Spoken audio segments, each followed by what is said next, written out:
Okay, I'm starting the recording again. So this will be part 2 of color book and calligraphy. It just flashed. So you might have to refresh. Let me type that in. You might need to refresh. Okay, I'm back, guys.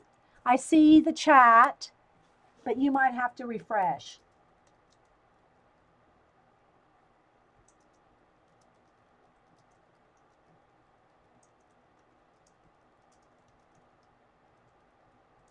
Okay. Okay. All right. So I'm back. All right. Yeah. So I started, it just stopped recording for a second. I did see it flash. So yeah. All right. So moving on, we're just going to soldier on, as we say in Ustream. I'm going to get one of those little stickers on a hat, Eileen. One of those things that you designed. I am. Okay, so again, I can't say which calligraphy book would be my favorite. It's all going to depend on what level of practice you have attained to. Which one of these books are going to be more useful to you? Okay. All right. So the Crib Calligraphy Source Book. And I got something just to. I must have tore this out for something. I probably needed a copy of those letters for something. But anyway. So this one has all kinds of alphabets. Again, it doesn't really show you, it gives you the number, like you should go like this is stroke 1 and stroke 2. It has a little number 1 and a little number 2. You probably can't see that on camera. Like 1, 2, 3, and 4. It shows the numbers, but that if you're just starting out, that doesn't help you in how to hold the pen and all that. So it just, again, it's going to depend on what level of practice and how many years you've done this. Again, I'm out of practice, but I did used to do calligraphy professionally back in the 80s. And I was in different guilds and things like that. But, you know, I just am totally out of practice. I will still do a few calligraphy. There's a karate dojo here locally that I do their certificates for them, things like that. But as far as big pieces that are 4 feet long and, you know, I don't do that anymore. It's just I'm too much out of practice. And just to tell you the truth, I'm just not into it as much as I used to be. And so you really have to be into whatever you want to spend hours and weeks and months and years training. So, you know, I've told y'all this before that I'll do something for 4 to 5 years only until I learn it well. So, you know, for years and years, now I did calligraphy longer than 4 years, but I spent a concentrated study of only calligraphy. Not that I never picked up a pencil or sketched or drew or anything, but the bulk of my um, practice and focus was on years and years of calligraphy. Then I spent years and years in, you know, different mediums. If I want to learn something, I'll spend the time in it to learn that discipline, at least 4 years. And then, you know, that will be incorporated into other things that I do. Like I'll never completely forget calligraphy, but I'm not doing it often enough to have a good hand at it. And so, anyway, so there's the calligraphy source book. The Complete Calligrapher, a comprehensive guide from basic techniques to inspirational alphabets. This one is a softback, came out in 1993. Is that Jean? I don't know who it is. Anyway, I try not to answer Twitter and messages when I'm streaming. But again, they all have different versions, different ways of showing the lettering. Some are more in depth on how to hold the pen, the types of pens, the types of nibs, the different strokes, and you know, some are more detailed. This one's got a whole section on composition, different kinds of layouts of your paper, different ways to align your work. You can see, just kind of like if you were doing a resume, you know, you'd have different ways of laying out the layout. But and they all have different. They're all a little bit different. Okay. Now this one is, I would say, my favorite. But it's not a teachable, it's not a teaching of each individual. It's not, it does have the numbers like stroke 1 and 2, those kind of things. But this is just 33 alphabets. Okay, it's called Written Letters, and it came out in 1975. I don't know how many of these and which one of these are still in publication or anything like that. I love this book just because it's got the different alphabets and it's got the notes on the different the serifs and all that on each one. And so this is just one of my personal favorites because of the alphabets that it has in it. Okay, that's just me. But these alphabets can be found in many different books. Okay? But I'm going to hold this one out and we might do a couple alphabets out of this book today. All right, because that's just my personal favorite. Okay, there's some, let's see. Here's one called Step by Step Calligraphy, a complete guide with creative projects. I do have to say, guys, I'm gonna have to run downstairs and get some coffee in just a minute. I can feel my throat is dry. You know, I'm getting dried out here, and my voice is starting to kind of sound dusty. So I'm gonna go get some hot coffee in just a minute. I still got a lot of books to go through. Yes, it is, Vicki. It's a good book with all the alphabets. And that's called Written Letters.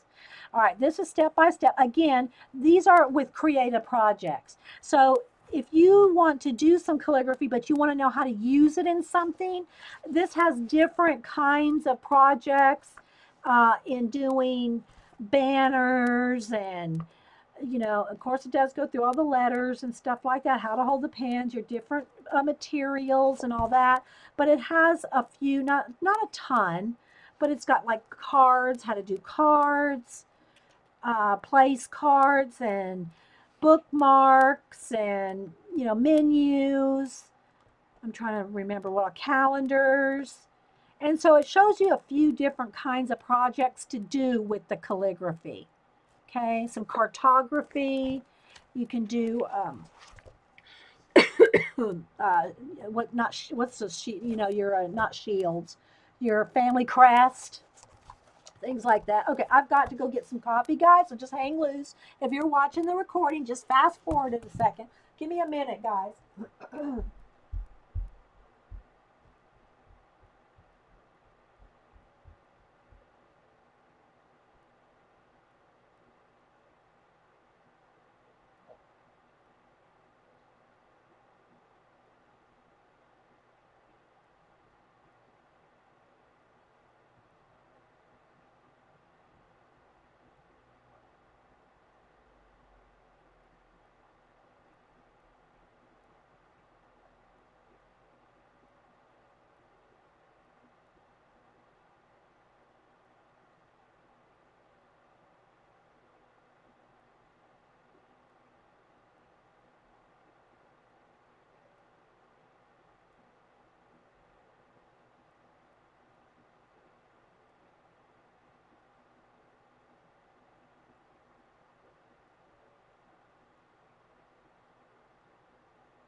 Okay, hot coffee to the rescue. All right, thanks for waiting a second, guys. All right. So again, kind of some projects in this one. All right, now I've got a few here. These are probably, these two are probably my favorite books just in the beauty of the books, okay? I got two books here on Illuminate. Now the cover of this one, let's see if I can.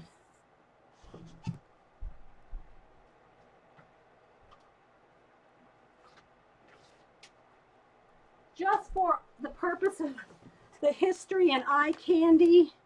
Oh, well, it's got a, that's why I took the cover off. It's got a painting of a Venus goddess or something on that's naked, so I can't show that on a Ustream. But anyway, this comes with a cover, and it's Masterpieces of Illumination. It's a hardback cover, and it's big. It's like thick, big, heavy book, coffee table size book. And it's got the world's most famous illuminated manuscripts from 400 to 1600.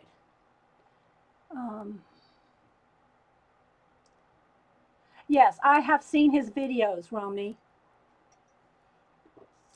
Yeah, that's the same one. Yes. And if you have a link, oh, let me make sure links are allowed. I'm sure they are, but yeah, links are open. If you want to, I've looked at his videos. It's awesome. He is awesome.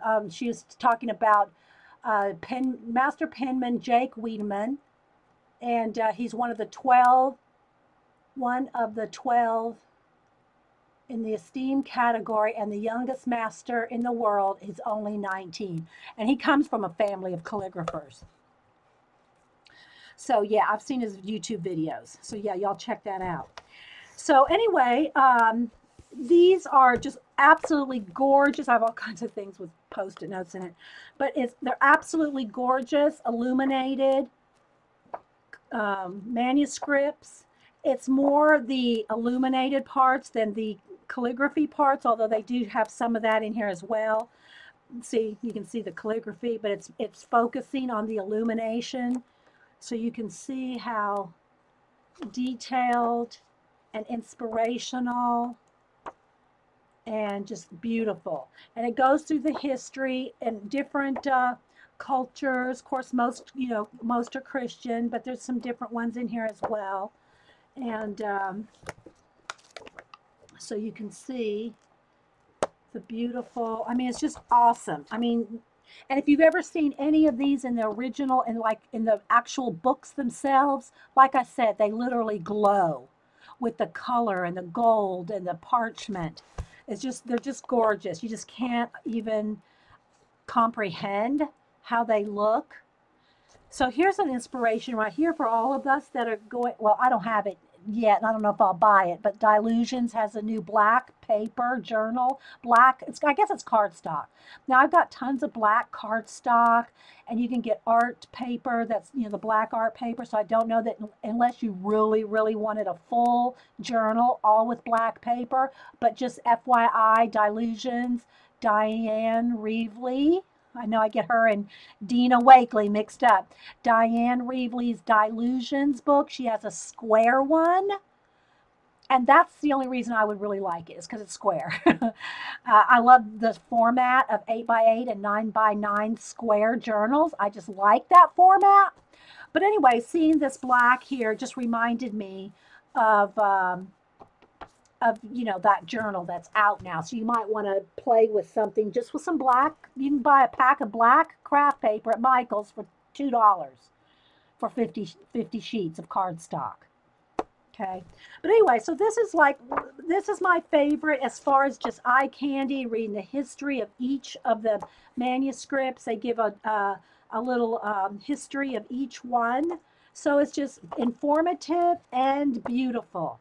This one and this one are probably my two favorite eye candy illuminated information. Watching someone doing real gold, yeah, and I did some, Eileen, back in the guilds, but it's just been so, I mean, I don't even think I might have some gold leafing and sizing around here somewhere, but it's just, I don't even know if it's any good anymore, because, I mean, the sizing and stuff, because it's been so long. What's the best paper? Well, if you're just learning, AJ, you can get those pads of faux parchment. It looks like parchment. If you're just literally picking up a pen for the first time, they have these like pads of calligraphy practice sheets that have the lines and the angles and all that. You can buy pads. I don't know if I got one handy. Let me see.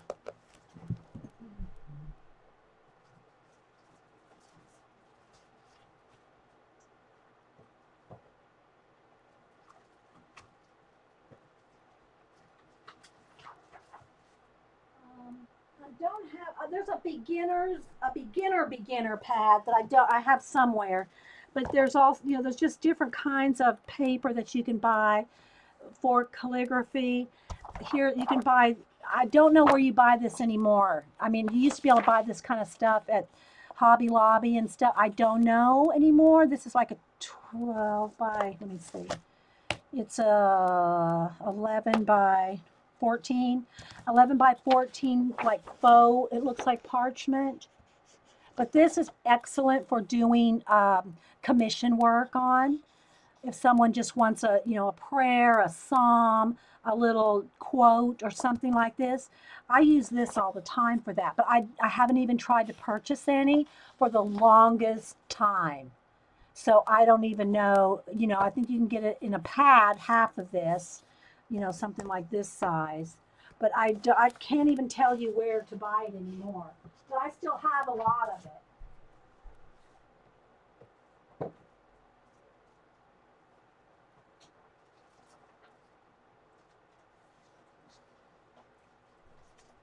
Okay.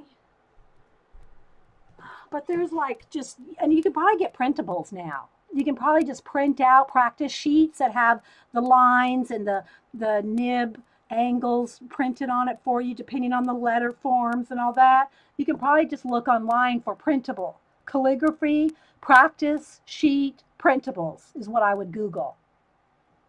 And there are calligraphy kits. Yep, there are, Arlene, that have I used to use, I hate to recommend things. I don't even know if they have them anymore. Let me see.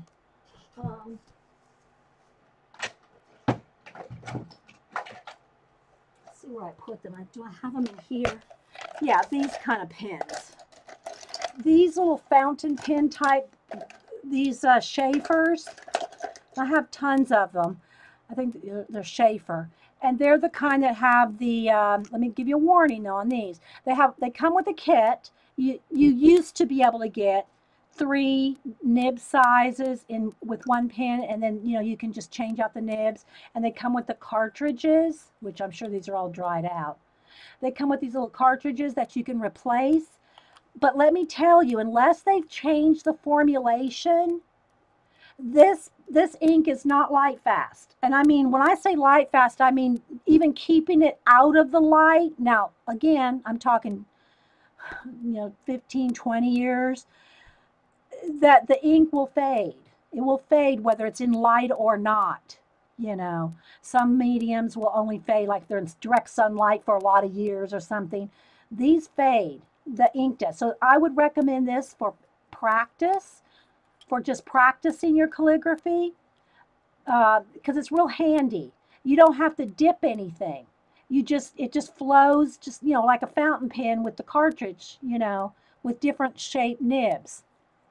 All right, but it's great for learning. This is great for practice. Hey Trina, this is great for practicing. If you're just beginning calligraphy, I would recommend these, just to practice how to hold. And again, there's different size nibs. They're great for learning how to hold the pen at the right angle, and you're not worrying about the dipping and the inking and having your letters come out smooth with with using just ink. So it depends on how much you want to get into it. But I would just recommend, like Eileen said, this is the kind of stuff that comes in those kits. Now you don't get, I think you get 1 pen and 3 nibs or something like that. Don't remember. I've literally had these for probably at least 25 years, maybe 30. I don't know.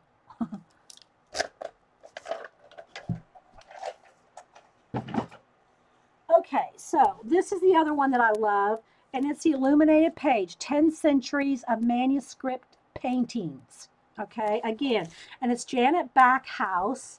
I'm not sure if this is a UK book as well. Let's see what it says here. 1997, the British Library Board is who published, the British Library first published it. Published in North America in 1998. So this is probably 1998 hardcover. Again, some of these might come in soft cover. If y'all have any questions, put them in caps. I know the chat goes scrolling by.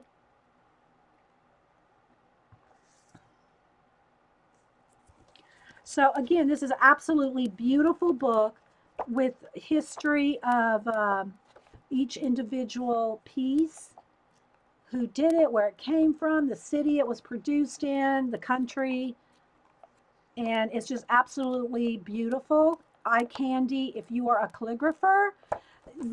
These two right here are awesome. This one wasn't as expensive as, you know, this publisher publishes really, you know, inexpensively. Let me see if it's on the cover. I can't show you the cover because of the girl on the front. I don't have the, I'll give you the ISBN number to this. I get my glasses adjusted here because it's tiny. 382284750X, and that's the hardcover version. It's going to have a different number with the soft cover, if in fact it does come in soft cover. And then this one, again, hardback. It probably comes in a soft cover as well now. It is ISBN 08020434461. And let's see if there's a price on this one. I don't see a price on it. But I just love it. Absolutely gorgeous, gorgeous. But oh, here's the flyer. If I ever find a flyer, a write-up, or something about the author, anytime I find a write-up about an author, the book, or an upcoming book by an author that I like or have the book, I always cut it out and put it in the book. All right. Next, got a few more here, guys. Okay, this one, another one. This one is more Marie Linsky. She does more for like more like the crafter calligrapher. Okay, if you want to do some projects, you know, short little bits and not anything too, like, not the Queen's calligrapher type thing. Oh, question. So many awesome books you should have. Vicky. So the Illumination for Calligrapher, the complete guide for the ambitious calligrapher. Marie Linsky, I believe, let me see if this is the same author as, no, that's another Marie. I'm thinking of another Marie too. Again, hardback. This was $23 when I got it. It has a sticker, so I must have either got it at a museum or a used bookstore. I'm not sure. I don't remember where I got this one. But it came out 1990. So this one's first published 1990, Marie Linsky. And again, reviewing the basics, decorative borders, historical initials, gilding, vellum, designing illuminated charts, maps, Celtic art, alternative ideas like writing in spirals, shapes, music, different kind of papers, different writing instruments, and a list of suppliers. But it is, again, lots of, and this one's in black and white. This is not even, you know, I guess art books were really expensive to publish in the, you know, before 1990 in color. So it's all her teaching and tutorials and step outs are all in black and white.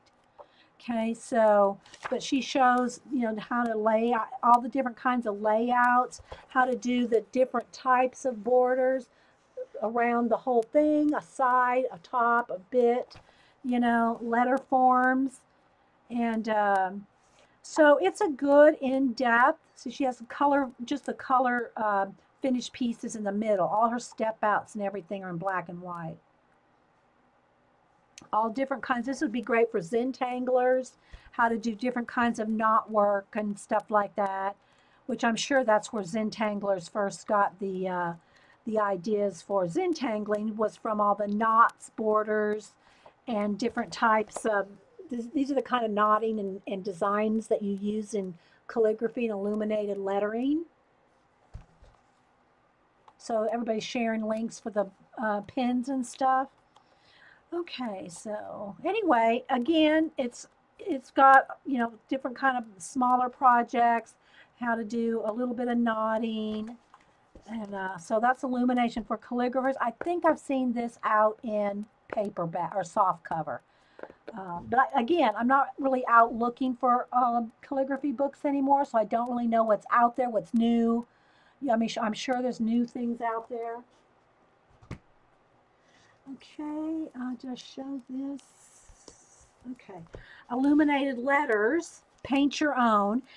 And painting of illuminated letters is even a whole nother discipline apart from the calligraphy. This one, and here's this one here. Painting for calligraphers, Marie Angel. She does miniatures like on porcelain. And when I say miniatures, I mean this is probably the actual size right there of her painting, if not smaller. But painting illuminated letters and bits is a whole nother discipline, as you could well see. Okay, so Rain just said that one of the developers of Zentangle is an amazing professional calligrapher. So there you go. I'm really not into Zentangling. I've read a little bit and I've seen the videos on their workshops and things like that. But it's just not my thing. And so I don't know a lot about it other than all the books that are out. I've browsed through them and I talk about them and stuff. But as far as really doing Zentangle, we have a couple of, I think, Rain, aren't you certified as a professional Zentangler, as is Bryn, Elegant Tangle? And there's a couple of people that the painting part catches your interest. Yeah. So anyway, this one was, I got this. All right, I got this book. Pearl was an art supply here in Atlanta that no longer there. But Pearl price was $22 for this hardback. And that was, let's see, this first published in 1984. This is the second printing, 1989. Okay. And again, I'm not saying that you can't find this probably in a soft cover book. Supplies, and this now this, she would be, I think she's actually worked like with the Queen's calligrapher. I mean, Marie Angel, y'all can look her up, but she is like, I mean, this is the top professional type painter, illuminated painter. That's all gold leaf behind there. You can't really, well, I'm sure you can't, but it's gold leaf behind there. I'm going to try to flip through some of her paintings. And these are miniatures, guys. She paints miniatures. So this is probably actual size. Yeah, this is watercolor on vellum. The actual size is 2.5 by 2.25. So that's even bigger. So that's even enlarged a little bit. But that's watercolor on vellum.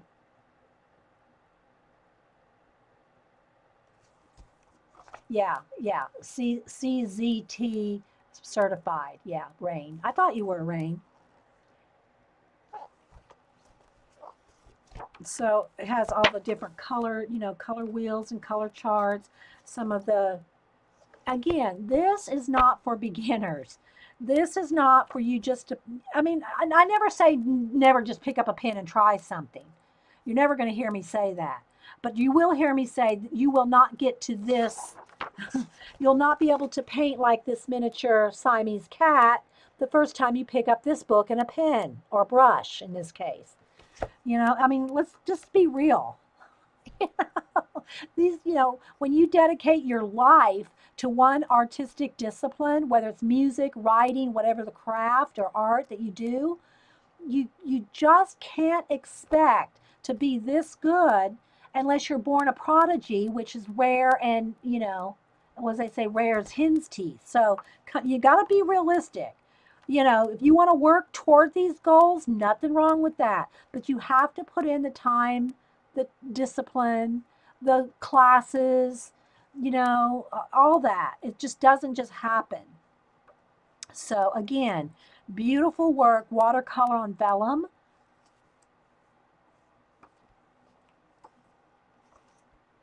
And she does a lot of florals. Look at this one here. Isn't that beautiful? This one, the actual piece is 5 6/8 by 5 inches. So that's, you know, this might just actually be close to actual size. That's actual size right there. Yeah, you're right. Yeah, Sarah says, you mean it's not a magic book that will instantly give me artistic ability? I love you, Sarah. So that's the actual size right there of that miniature. And again, I don't know if these people are still around, if they're still publishing books, what they're doing, or anything like that, because most of these are quite old. But painting for calligraphers and illuminated letters. Okay, paint your own illuminated letters. Again, anybody can pick it up and start. Not saying you can't start any of it, but you don't think that you're going to be able to, you know, just whip up this, you know, your first try out. I mean, and they're using gold leaf too, so, you know, they're doing quite extensive step outs in this book.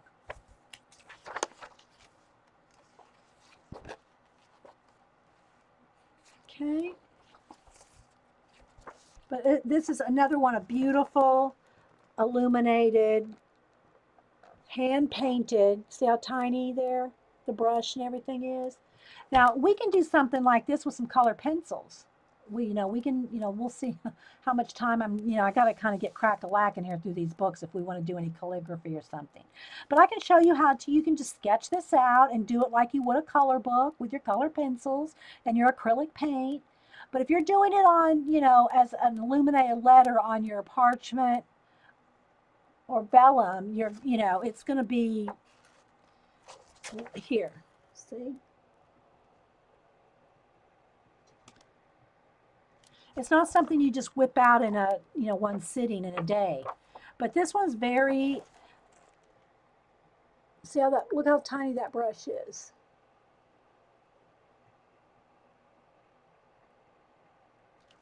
Yes, lots of eye candy in these books. All right, so we're going to leave this one out too, just for might use that as a reference. All right, so now, this is another one of my favorites, The Illuminated Alphabet, an inspirational introduction to creating decorative calligraphy. And these are, Timothy Note, I believe, is another. I mean, all these really nice, great calligraphers are British or, UK. I'm just saying, they just are. I think Timothy Note is, if I remember back from the calligraphy guild days, he was like one of the our heroes, if I'm thinking of the right person. Okay, so this again came out, let me see,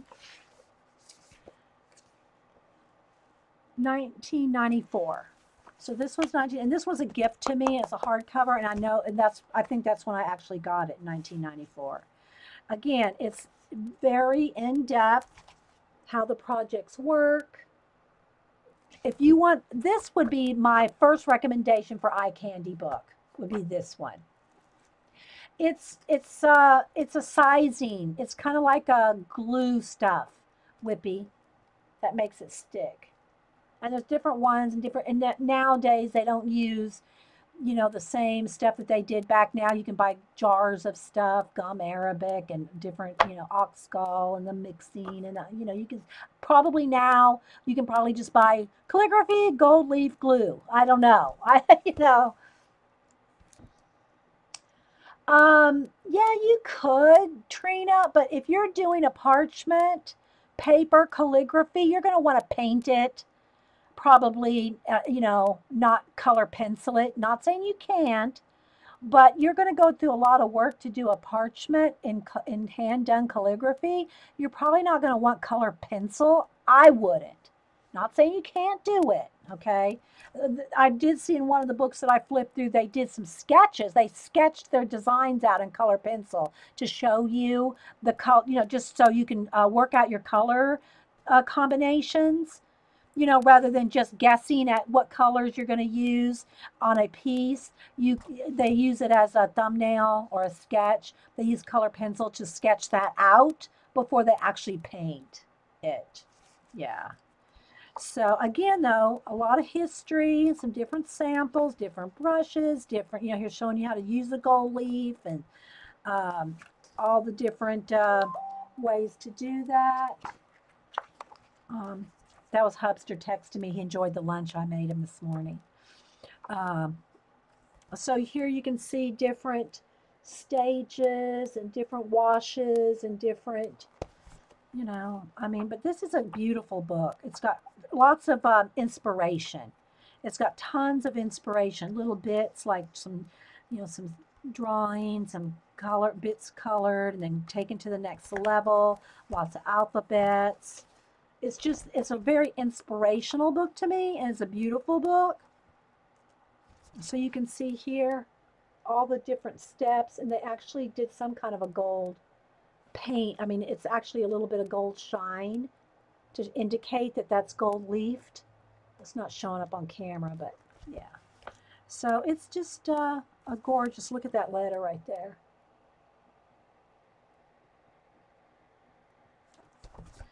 But I love this book because it's just beautiful with tiny little bits of inspiration. You know, if I ever did kind of an art book, that's the kind of art book I would make. Little bits of stuff, lots of little bits. That's what I would do if in my own kind of book I would do of my own. It would have little bits of all kinds of stuff. So that's the illuminated alphabet. Timothy Note and text by Patricia Silgman. Yeah. All right. A few more now. I'm going to kind of quickly go through this stack. This one is probably my newest book. I'll show you this newest one first, then I'll show you some of these lettering books. More than they're more lettering than calligraphy. But anyway, this one is the newest book, and Margaret Shepherd is another one that's been a calligrapher around forever. But it's Learn World Calligraphy. I think Paula has this. I don't know if she's still here. But it is different letter alphabets and lettering from African, Arabic, Chinese, Ethiopia, Greek, Hebrew, Indian, Japanese, Korean, Mongolian, Russian, Thai, Tibetan, and beyond. So it's got all the different alphabets and the strokes to make them. This is an awesome book. I bought it just for the information, even if I never pick up a pen to do these individual languages. But it's just so awesome, all the information and how to do different languages. I just found it fascinating. And so if you're interested in just like, I've got lots of books on the history of languages and the history of words and etymology of words. I just love the study of words and languages. So I love this for a reference book. But so it's not, I bought it in soft cover. Let's see, 2011. So it's, you know, it's been out a while, but not that. I still see this in stores. I still see this like in Books A Million and Barnes and Noble every now and then. All right, so quickly, I think I got one or two more calligraphy lettering books here. I hope y'all are finding this interesting. I hope. All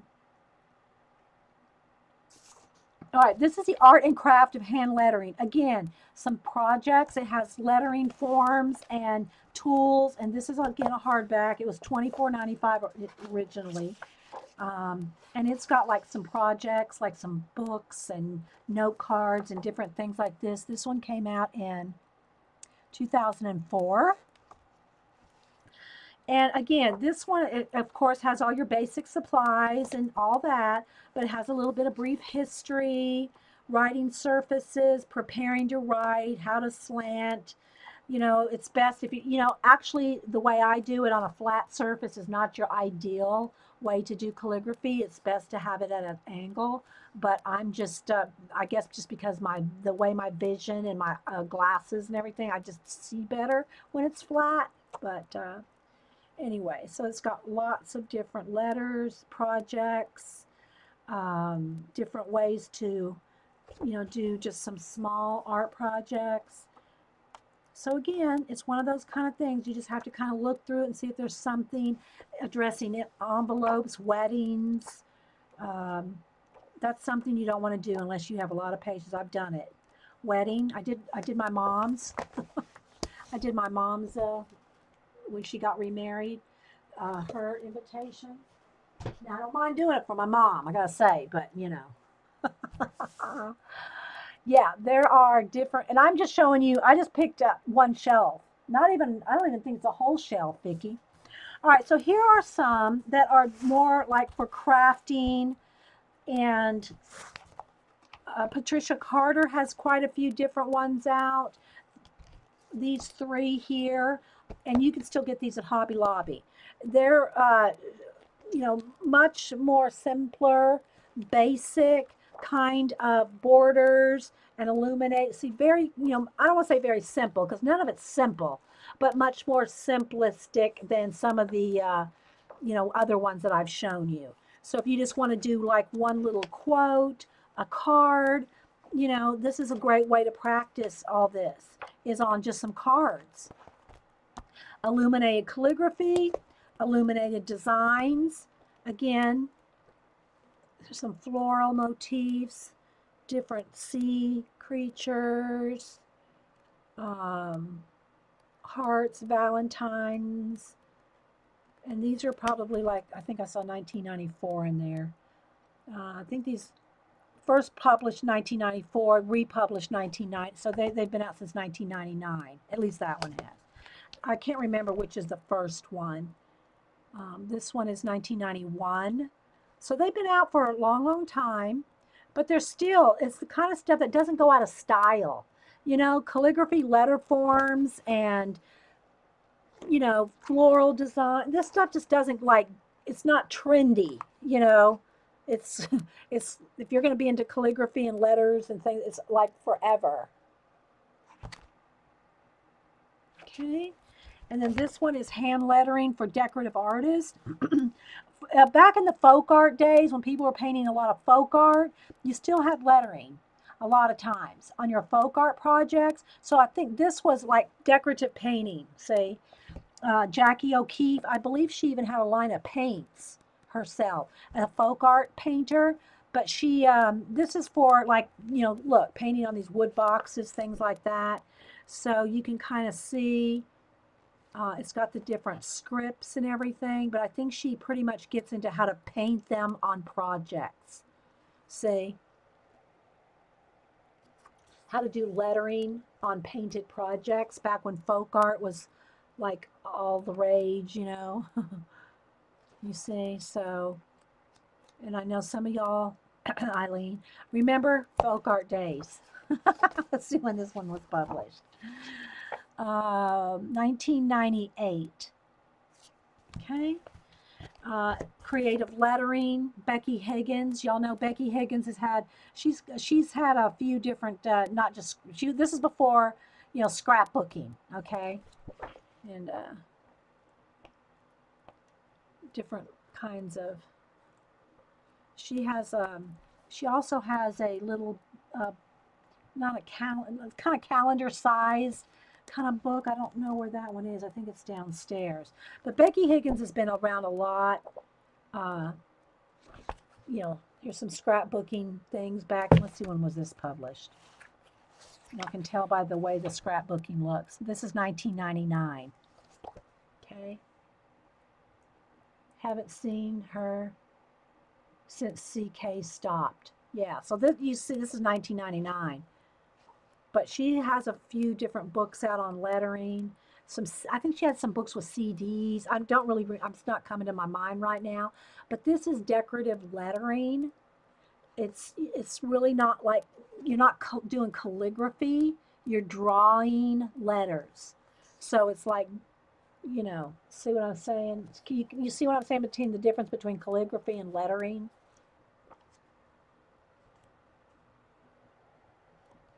But these kind of books and these kind of books, let's see who, I forget who these are made by. Lindsay Ostrom. These are the same type of things. These have been out forever too. These kind of books on lettering. It's the same thing. They're doing drawing letters. See?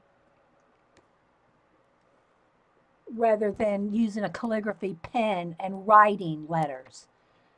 Although that looks like it could be a calligraphy pen there. But you're drawing out the letters rather than doing calligraphy, just so you can kind of see there. That one.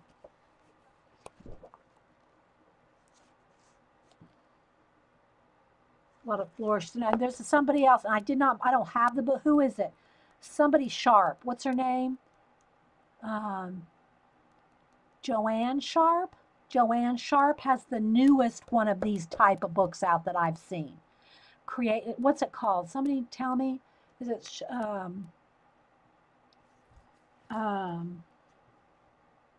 not creative lettering? Anyway, it's Joanne Sharp. She's got a new book out that shows you how to do this type of stuff.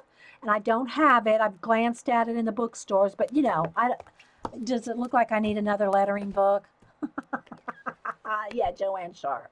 But it looked awesome. I'm not saying, I mean, it looked awesome. But when you have all these, it's like, I don't need another one. Patricia Carter, did I show these? Yeah, I showed these three. Illuminated alphabets, illuminated designs, and illuminated calligraphy. These three, sorry guys, I froze for a second. These three are still out. I see these at Hobby Lobby all the time. Over in the calligraphy section. The calligraphy books at Hobby Lobby are not with the painting books. They're not with the Zentangle books. They're over actually in the calligraphy section. So, okay. This was an illuminated lettering kit. I think this came with some pens or something. Again, that was just in there. And then this one is another one of the newer ones that this is probably the newest hand lettering book I got. And I got it because I got it at Blick in Savannah 2 years ago, I think. Hand lettering ledger. And it's just kind of like a little bit different. It's got all the different little spaces for you to practice your lettering. Of course, I'm not going to actually write in this book. You know that. But it gives you prompts like drop shadows. So here's different ways to do drop shadows. Then they give you all these you can't see it, but it's a dotted grid. It's a dotted grid paper here for you to try to practice the drop shadows. So then, you know, just different letter, you know, the serif styles, just different kind of things. And this is all grid paper. You can't see it on camera, I don't think, but this is all either dot gridded or gridded. You were eyeballing this one, Sarah? Yeah. Here's the thing about this one. This was kind of a spur of the moment purchase because I was at Blick and Savannah and I was kind of just like in a daze. You know how you get when you're at the biggest Blick you've ever been in? I was like in a, you know, an art supply stupor. So this was a impulse purchase. This is awesome if you are actually going to use it, Sarah. If you're actually going, because it's a lot of it is, you know, places for you to do.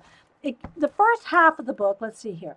The first half of the book, well, the first 65 or so pages, has the different lessons. I think it's got 12 lessons. Like here's illustration and lettering. So they've got all these 12 lessons here. And then the back half of the book is for you to do the lessons. So if you're going to actually do these lessons, this will be awesome practice. Shows you how to sketch them out, how to go from a sketch, how to design color choices and all that. It's awesome if you're going to use it. Otherwise it's just an impulse purchase. And then finally this little book here, it's called Fancy Alphabets, and it's one of those clip art books that comes with the CD in it. And we love it. Anything that has a CD where you can print these things out. But that's what this is. This is one of those CD clip art books. It's just a small little Fancy Alphabets, but every one of these you can print out with the CD. So if you just want to have some different letter forms and practices and things to color, then this would be awesome because it has the CD. Let me see when it came out. See, I don't know if it's still available. 2005. So, you know, 10 years, it might still be out. It came with a CD. And I think Dana said some of the other ones that have the CDs are still out there, probably for a lot cheaper than, I don't remember what I paid for it. 20 bucks, $19.99. Now I probably got a discount or something, but anyway. So there's all the calligraphy and lettering books. They're not all I have, but you know, it's a good selection to show you. And so yeah. So I hope y'all kind of enjoyed that. Let me grab my light. There we go. Pull the. So any questions on any of that, guys, or any comments or anything? Yeah, having the CD is awesome. Well, any of those clip art books that you have the CDs with them. Okay, so again, I used up on the last show with the prompts, my small scroll. Again, this is just shipping paper. I think it's 3M. There's a couple companies that make it, and it's like $4. And it's 30 inches wide. I cut this in half, so I have 2 of the small ones, and that's what I used up last week, this other small one. But it's just shipping paper. It's not going to be acid-free, light, fast. Think of it as your sketchbook, okay? Think of it as your sketchbook when you use stuff like this. Yeah, just, you know, I'm sitting over in that Eileen the Enabler corner today, huh, Vicki? So what I thought I would do is just do a little bit of some calligraphy letters, maybe draw, you know, something just to kind of give y'all some ideas of something you can do decorative. We're all into the color books now, at least I am. And again, if you have not, if you weren't here, the recording stopped and I had to restart it. So I was saying on part 1 that I made a color book album on Facebook. And if you just go to Dee Dee Willingham, you should be able to go to my color book album where I show all my color books. I'm going to post all the color book pages that I do, and Vicki BR as well did an album, a color book album. So I just thought I would do kind of like we did last week. All I did was just kind of, I need to have something here for the camera to keep the focus on. There we go. Let me just put a couple of things down the roll. And I thought I would just maybe pick out an alphabet or two. This is, like I said, this is one of my favorite books for just alphabet ideas and reminding me of the different alphabets that are out there, because I don't do calligraphy anymore professionally. So I forget myself some of the, you know, different alphabets that are out there. I kind of wanted something, let's see here. Don't want to go to...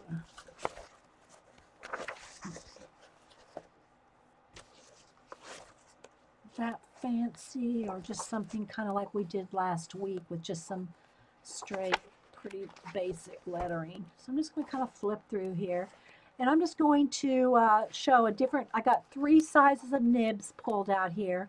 So I thought I would do a couple.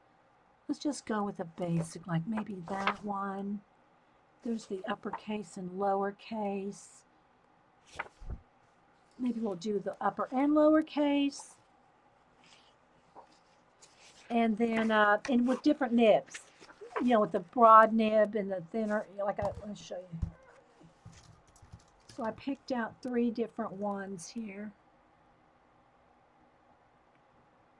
Kind of show you. And so we'll go with the kind of the medium one so that it shows up on camera. We'll see how this goes as far as showing up on camera. But anyway, I thought we would do something like that. Then maybe just sketch out a letter and color it in color pencil and paint and color pencil, because it's the same kind of thing I'm going to do on this craft paper. Okay, so let me just kind of, let me get a clamp. I'm going to clamp here. So kind of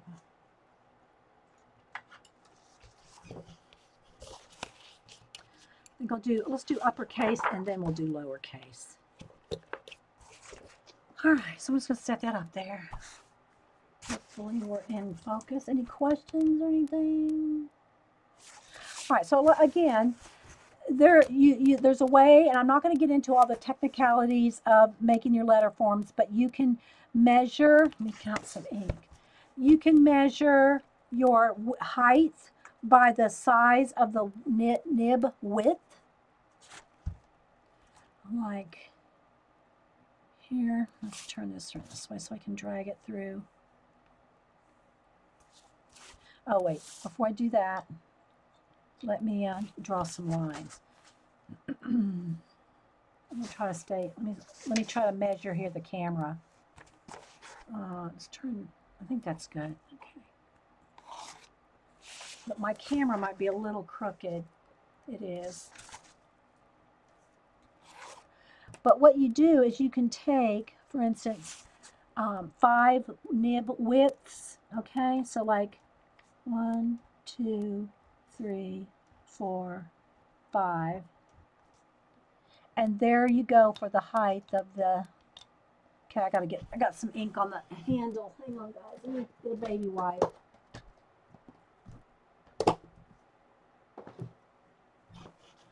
And clean off my handle here. Because my hand is running through it, of course. All right. So that's a lot of ink.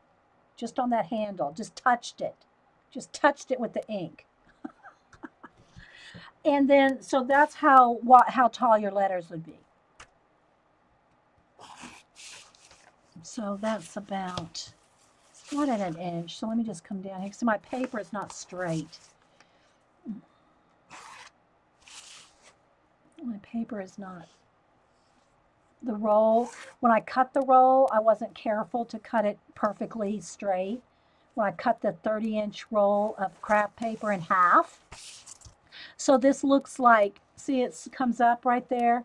Because I just eyeballed it when I cut this roll in half. So it might look a little crooked as far as the lines go. So I'm just going to measure out here.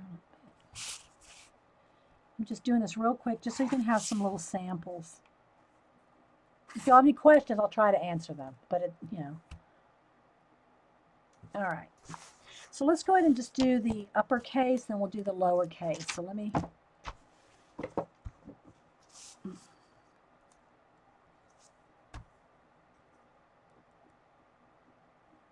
All right. I'm trying to work out staying under the camera here.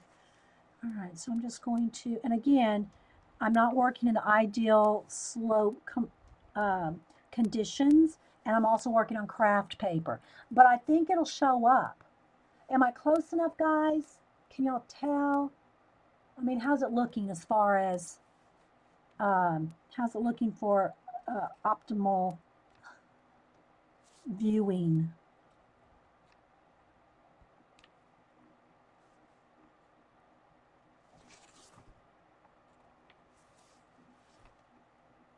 The bottle of ink, it's this is the ink that Angie Bell sent me. And I'm not sure it's Sumi ink. It's just called Calligraphy ink. She got it at Daiso in California. I have other versions of it. I'm not sure that it's any different, how different any of it is.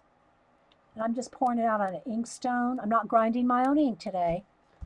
Although I do have some ink I could grind, but I'm not grinding today.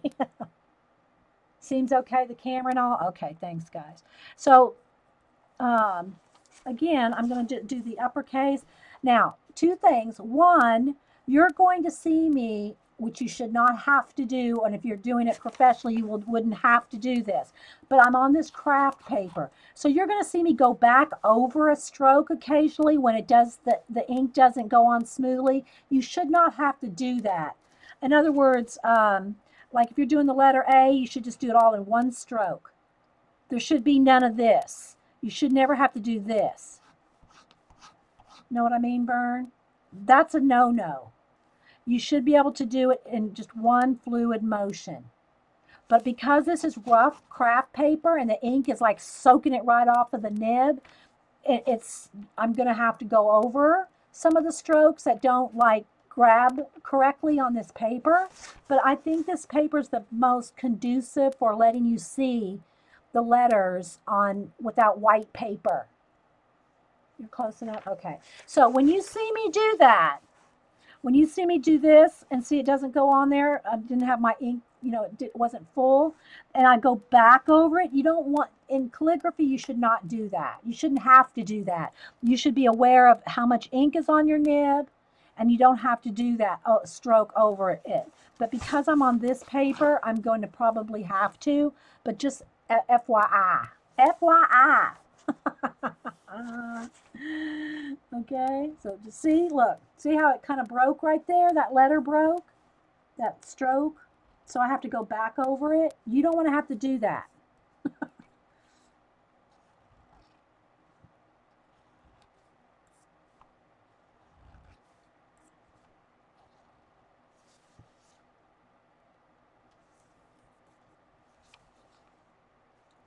And again, if you're a professional calligrapher watching this, don't email me. It's been a long time. And the other thing you don't want to do is you don't want to do this. You don't want to go down. You don't want to have to go back up. Never go up like that. Don't reverse. You always have to, your strokes have to always be coming down. Okay? They have to be coming down or sideways like that. You don't want to go up. It really won't work anyway. But yeah. So when you have a curve, you have to, let's see where I can, okay, here's this D is a good example. All right, so I got the main body there. So I'm going to come around. Now, I stop there and I come over here and connect it like that.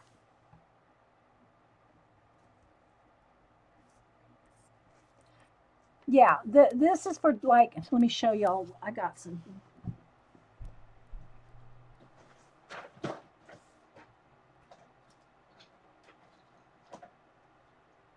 And you can get it in colors, and so you basically, here's one with the letters on it. They're ink in the stick form, and you use, you know, they have, there's a whole ritual to it. There's a whole ritual to grinding.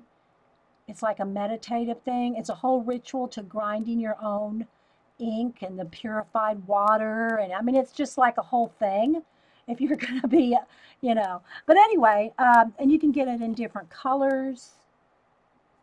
Okay. In my case, I'm just pouring it in here because it works well for a calligraphy pen.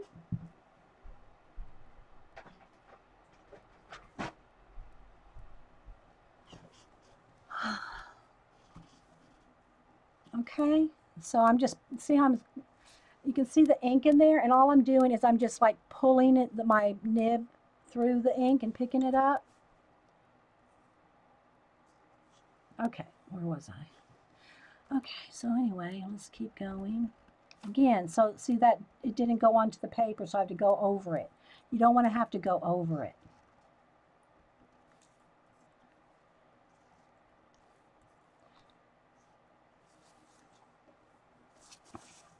And there's this is the sharp E, the flat E, but a lot of, I like, this is the E I like. Oh, okay, hang on. There's something bumpy under there. I need to put something under here because even though this paper is pretty thick, there's this E. This is my favorite E to do, is this E, the rounded one, rather than the square one, or the, you know, this one. I like this E better. This E I like. But I do need to put something, because this paper, this is craft paper on my table that's got like 4 layers of craft paper, and I cut, I tape, I paint, so I can feel bumps under here. So I need some kind of cushion under there.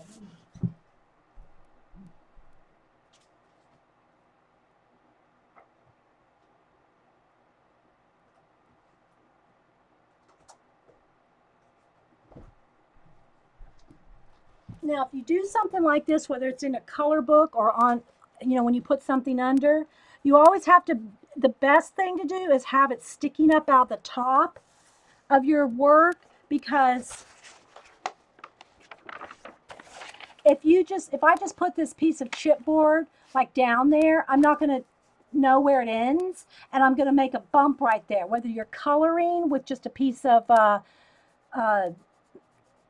cardstock, you're going to get a bump there. Remember we did that the other day when with the embossing. So you leave it sticking up a little at the top, and you can see where you're going. So you know where the end of it's going to be, and you're not going to accidentally go over a bump. Like boom, right there. Yeah. You'll hit that right. If this was under there and that came right there, have a bump right there. See? So if you have it just sticking out of the top, you know where you're going. You know how far you have to go before that ends. But yeah, my paper, I could feel paint chips and crusty bits. I felt crusty bits under there.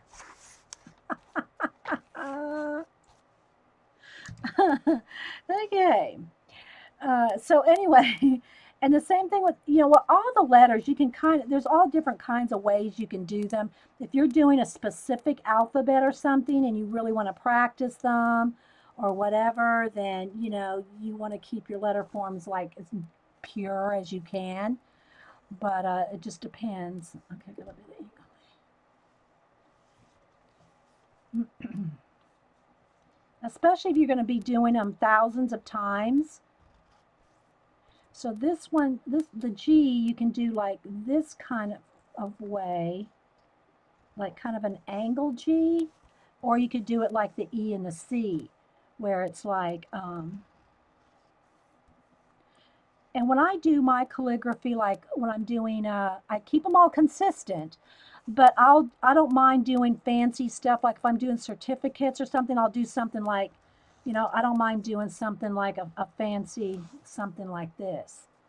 On a certificate or something.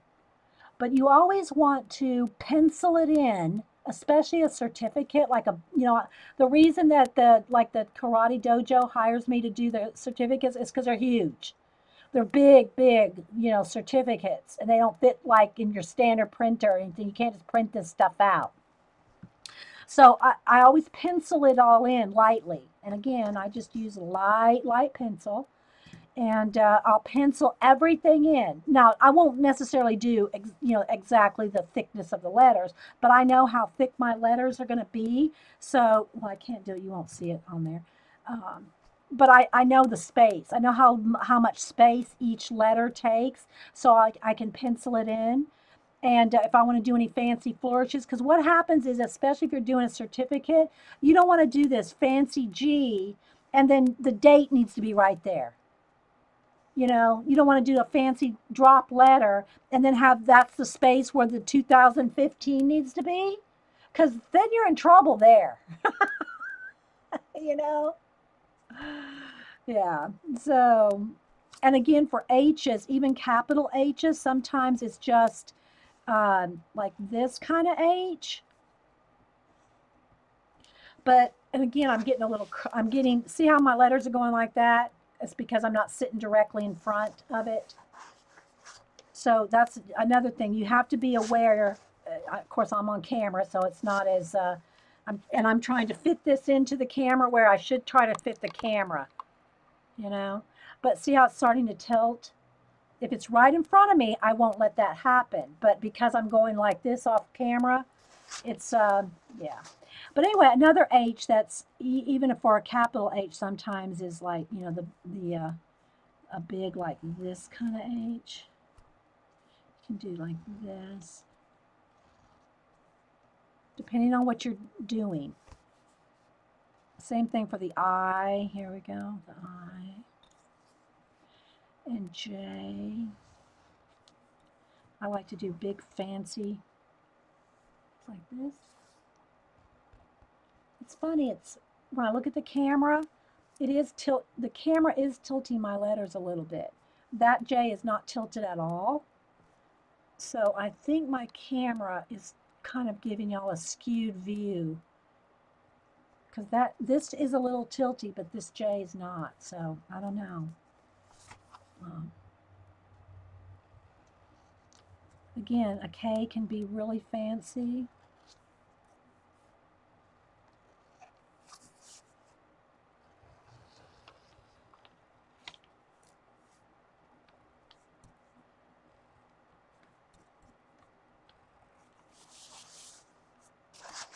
Okay, so let me come over to another row here.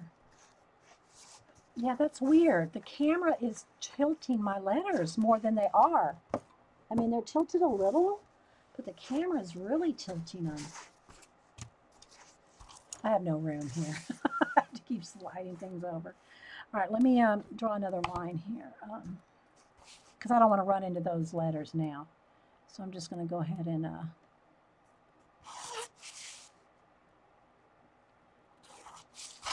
well, I don't know how interesting this is.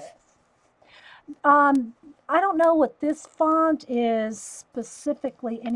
Let's see. It says a simplified version. I think this is, I don't know. I don't know what the name of this one is. I don't know if it says it's a simplified version of something. I can't read it. Yeah, it's not like Old English. Maybe we'll do an Old English with the wide pen. We'll see. Let me finish this. Okay, so again, I'm going to skip a big space. Normally you would have like just enough of a space. You'd have to just have a little bit of a space and then make your 1 inch down here. But I just went ahead and just moved it a full 1 inch down just so you can see the letters better. You know what I mean, Vern? Oh, where's my thing? Hang on. My pad under there. And again, you can do, I'm reaching too far for this.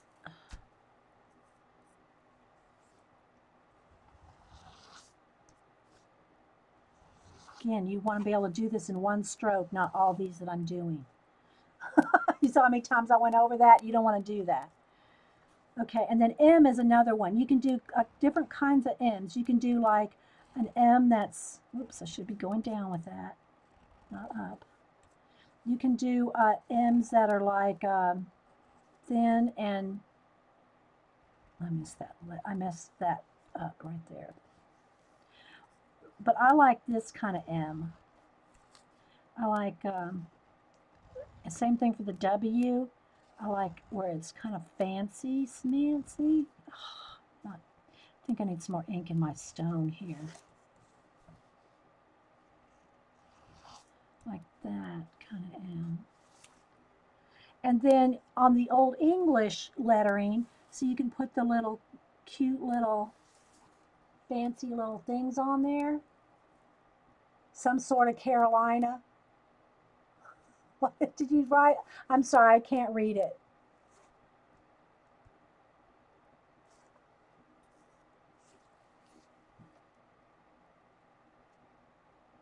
You like the M too?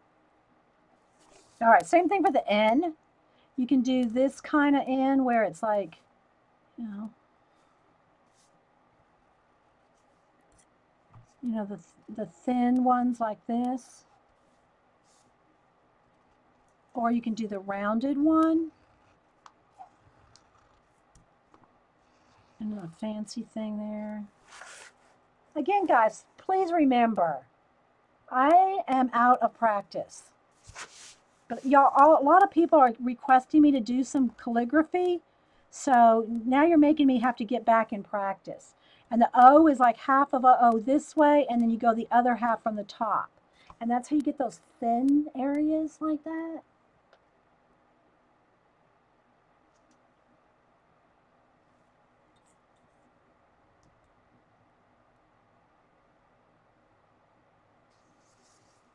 Look straight? Okay. Sorry, guys.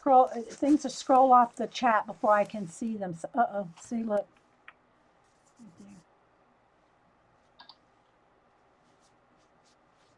All right. Now, I'm not going to put the P right over on top of that. That's why you have to be aware of where your lettering's going. And then sometimes these are little fancy little things like this are nice, depending on the letter. You know.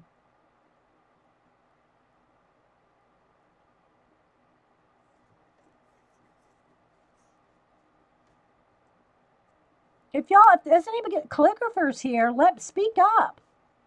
Seriously, I am so out of practice as far as doing anything major. I mean, I do, like I said, I'll do some certificates, but I don't do any. See, that looks crooked to me. It's my camera's tilted. Hang on, guys. I've got to fix that. It's bugging me. There. There we go. See? The camera was distorting my letters. Okay. And Q is another one if you want to do like this kind of Q with the tail down, or if you're doing the capital Q, like the O, and then you can do a fancy. So I know if there's professional calligraphy here, they're yelling at me for going over and over the same stroke. Don't yell at me. Don't email me. No, I'm so teasing you. Okay. Okay, I gotta move my little pad over there. All right, let's do an R here.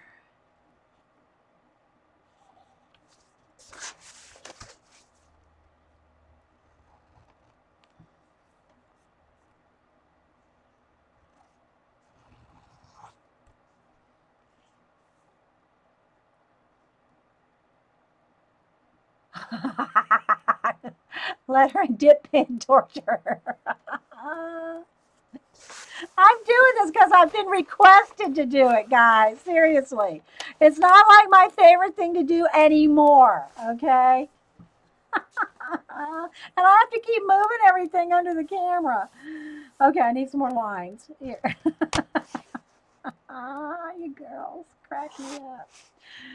I'm just going to throw down some letters. And again, I want to do a few things with the wide nib. The big, you know, like, you know, something with this. And then maybe draw an illuminated letter. Okay, hang on, my chat stopped scrolling a while back. Let me look. Yeah, no calligraphy, please. Hang on, guys, it all rolled off. Thanks, Rain. You're enjoying it. Because my chat quit walking in. There we go. Southerners are so nice till they get behind the wheel of a vehicle. Bye, Christy. Lisa, where did that come from? That's so random. That is so random, Lisa.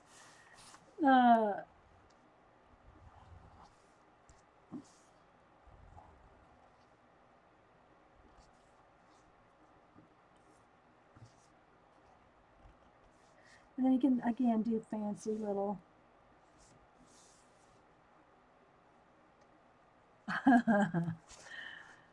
And then the T is another one that you can do, like the straight on, or the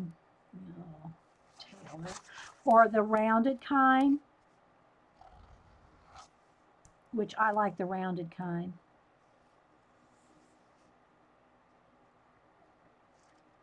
Susan's worried when she moves to Florida. If someone says, "Bless your heart," are they being rude? Oh, honey, you'll figure that out. Remind me, guys, after I save this. Someone have to remind me because I'll forget. Someone remind me to post. I showed it to Vicky. Vicky's the only one I showed it to. But I'm not going to tell y'all I'm recording. So remind me to give y'all a link after the show. Okay? If y'all want a good laugh at us, Southerners. Okay? I got my U. Okay. That is tilted this way. All right, let me redo that. So I'm going to try to do it straighter up and down. And you can, again, do them more rounded or more, but that one tilted. Can you see the difference? This one actually, now it looks like it's going this way. In the camera, it's actually straight. This one is tilting this way. Susan, you just come visit me on your way down, okay? We'll have a talk. All right, so here we go. Like a V, I like putting a big fancy thing like that for a V. Let me roll along here. Uh-oh, my baby wipe is getting my paper wet.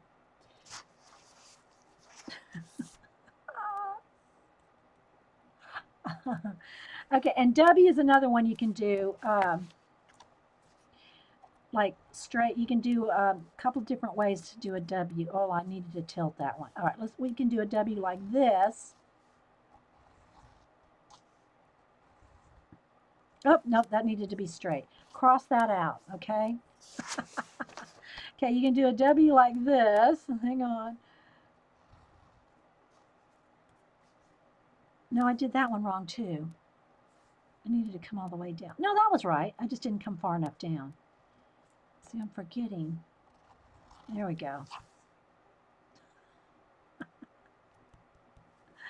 Or you can do it like the M. That one's really the right way to do it. But you can do it like, maybe I can make another line.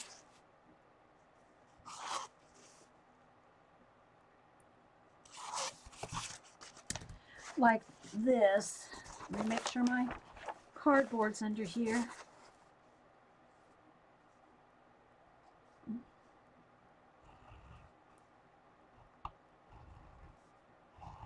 Kind of like a more of a rounded kind like that.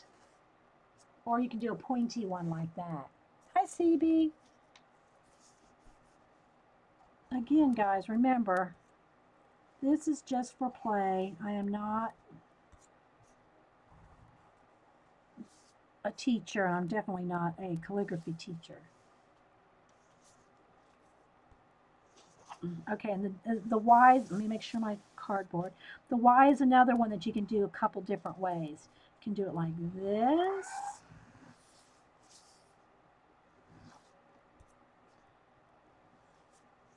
You can do it like this.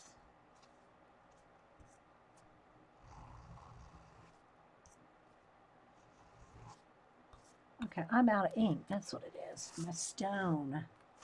Let me squeeze out a little more ink. Should put that one. You know which one I'm talking about? Yes, that's the one I'm talking about. But Vicki, go make sure it's number 5. Go make sure it's number 5, Vicki, because there's like a whole bunch of them.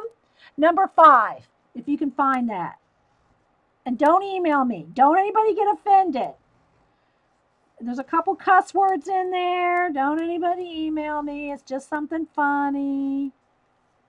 Vicki will put a link.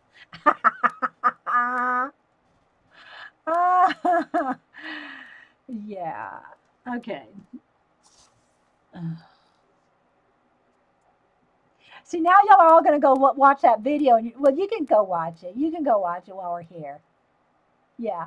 Go ahead and put the link. Everybody's going to leave and go watch it right now. I know they will, Vicki, but that's okay. It'll give me a little time to write the numbers.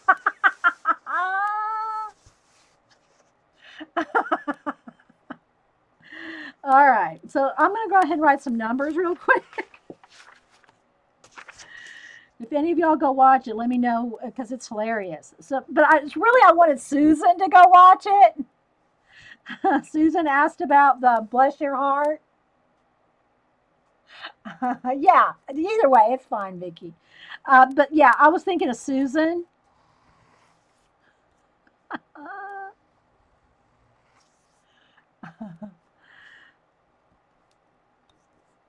Okay, I don't have any numbers I'm looking at. I'm just making these up.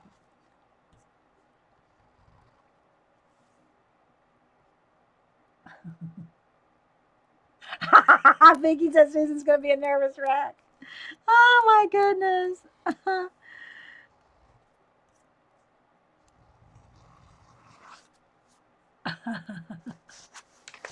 I don't remember where my cardboard is under there, guys.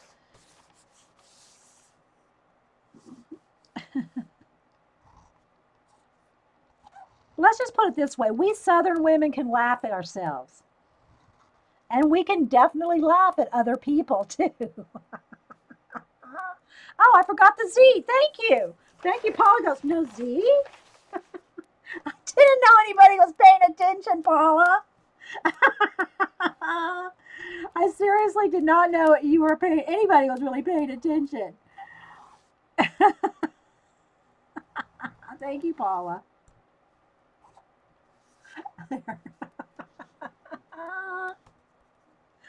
Oh, okay, let me move my cardboard again. Oh, man. it is fun working on this craft paper, but you do have to double dip. You don't like, you shouldn't have to double dip. Double dip your pen. Okay, let's see here.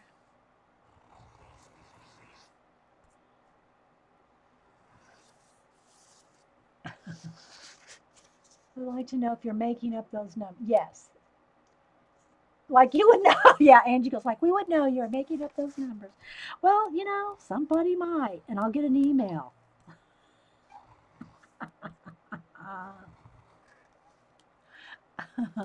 That's terrible right there.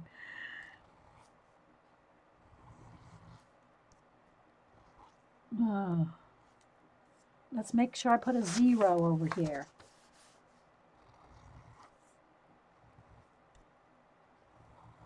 That's funny. Paula was paying attention.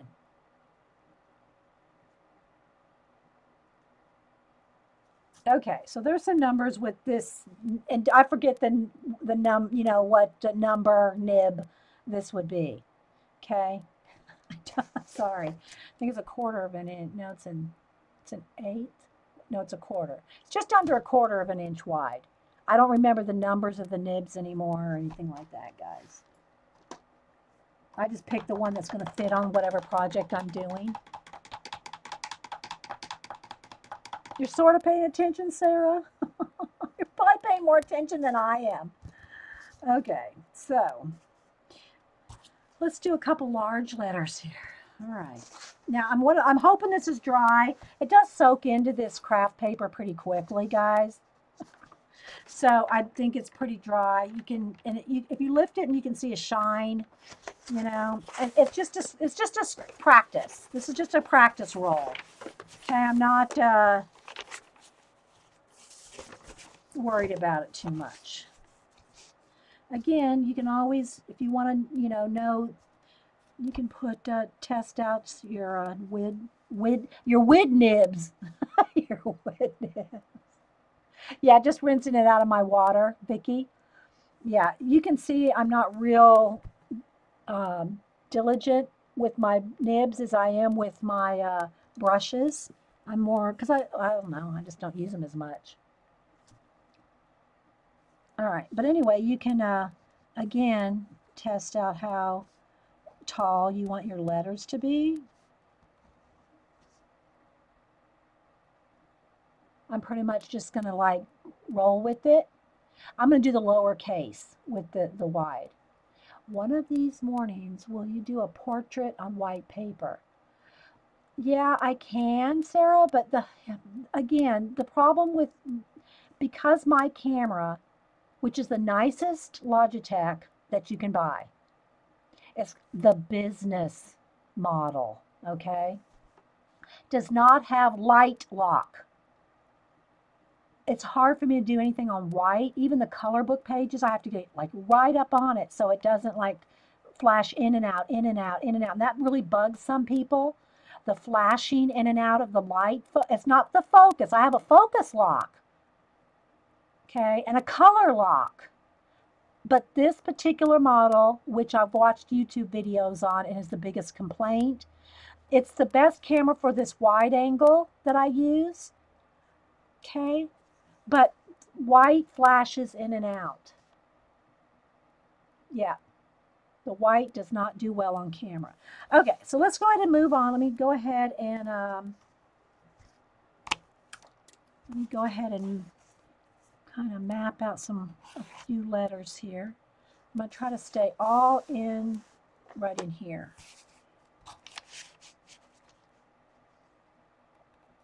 And this is just a test here to see how, you know, I wasn't sure if, how is it, 3 inches? I wasn't sure even how well I was going to do this with because I'm having to roll the paper side to side. I'm having to move my little pad underneath. It's a little tricky. Little tricky.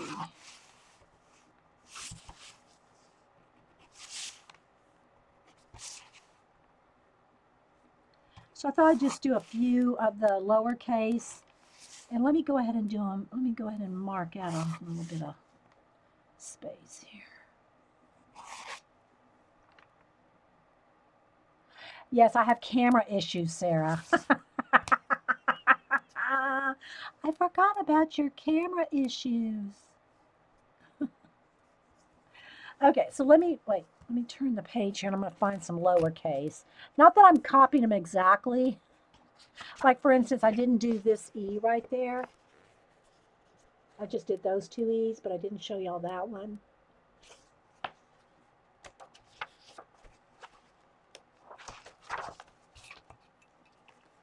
And technically, I think I should be doing these.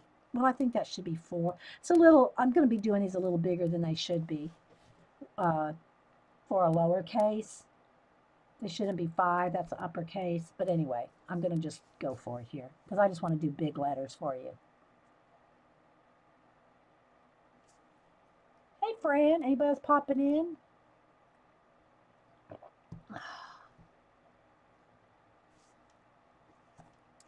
Did you watch it, Ash? I know. It's hilarious, isn't it? Okay, now I'm gonna get my hand wrapped around this wide. Um... I know. Now, if you're watching the recording, I'm not going to tell y'all the video. It's just like because it might offend some people. My girls here, they've been here and know, it's probably okay, but somebody asked about Southern women. That's all I got to say.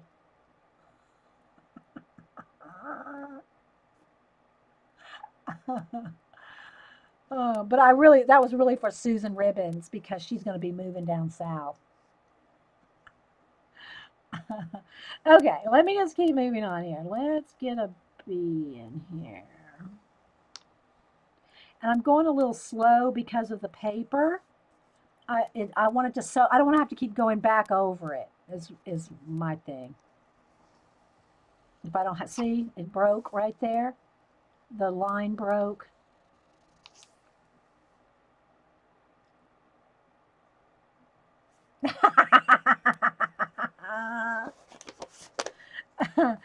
Okay, so let's see.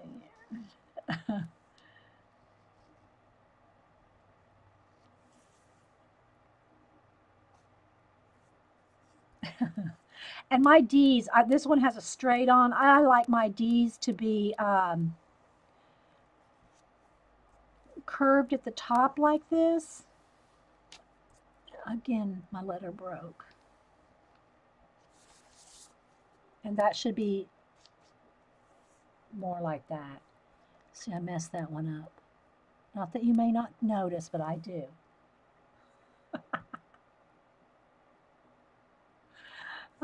Yeah, but she has to drive through Georgia to get there.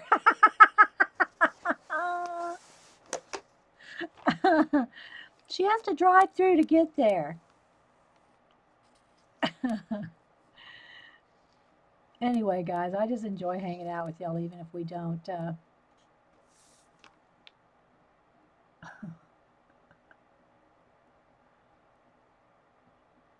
It looks pretty, doesn't it? And when this dries, Vicki, I'll take a color pencil, a white color pencil, and highlight it. It'll be really pretty. Let's see how far we can get. Let's see if we can squeeze the whole alphabet in this space. So yeah, I'm kind of making up some of my letters here. I'm not really going just with what's in the book. And you shouldn't have to break your letters. See how they're not, I need some more ink in there. You don't want to have to go back over them because it gets rough. Oh, thanks, Vicki. That's sweet. I still have to do my Inktober. Oh, I need to do an Inktober video. Oh my gosh, guys. I was going to do an Inktober video too. What time is it? Y'all don't have to stay, but I'm probably going to have to do another video for Inktober because I'm trying to do one at least every 3 or 4 days with one actual drawing and 2 or 3 days of just showing the drawings, posting the drawings. But I'm trying to do one video every few days of the Inktober. All right, we'll let them on F. Oh.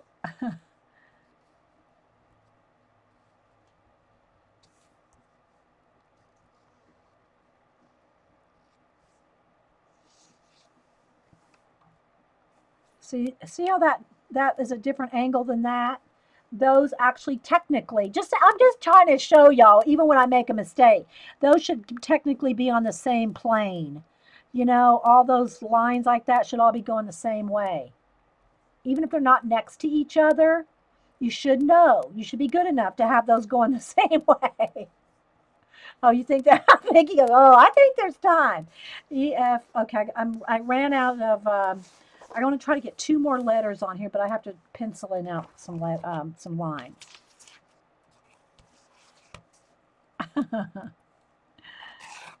I do plan, when I do Mondays, I do plan on, you know, doing lots of streaming on Mondays because, you know, sometimes I'm just doing impromptus the rest of the week. And Paco Dye, I think, said, I don't think she's here, but I think she said she's going to start doing Wednesdays, didn't she?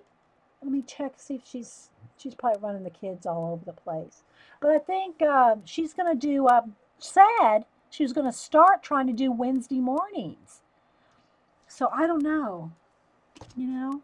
So I try to do, I try to do a, you know, an impromptu during the week when I know no one else is streaming, but Mondays, I pretty much like, I'll go until Jean comes on at 4.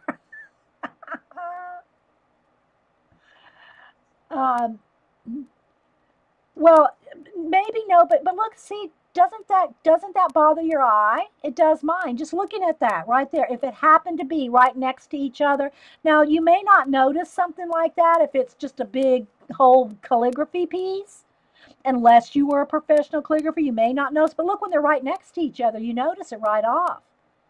So if you train your hand to not do it correctly, then you're going to accidentally, because you've trained your hand to do it wrong, you're going to be doing it wrong. Not that you care right now, Vicki. What letter am I on? What comes after F? Oh, G. Okay. Now, there's a couple different kind of fancy. Let's do one of the little fancier G's. Like you can do like one of these kind of G's. See, it broke again right there.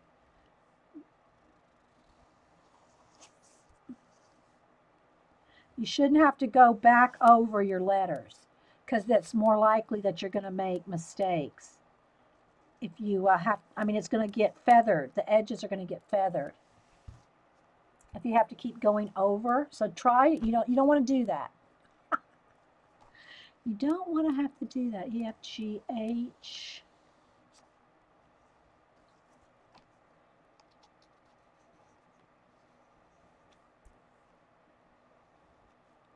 You want to do this all in one stroke, not go back over like I'm doing right here. I need more ink. The ink runs out quick when you're doing these big letters.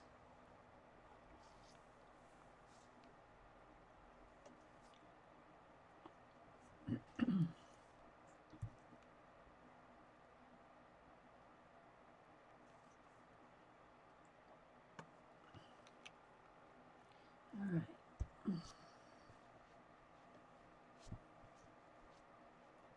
Get the ink off my hands from the bottle. All right, I think I'll get a couple more letters right here, at least one more.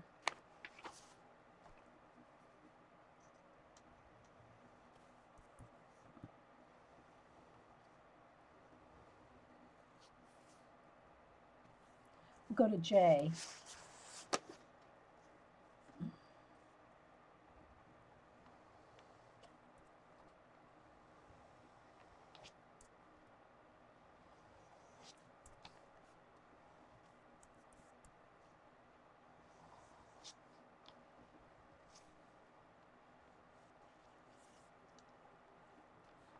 Oh my gosh, it looks so crooked.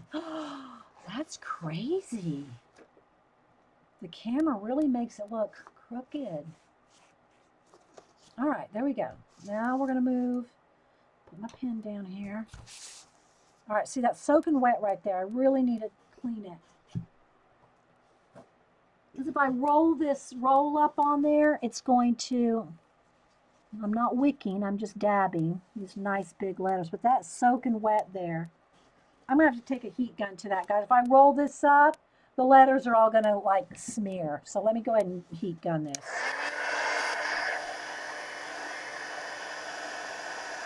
Hey, Deb Webb. I sent you out an art card. Well, actually it goes out tomorrow because there's no mail today.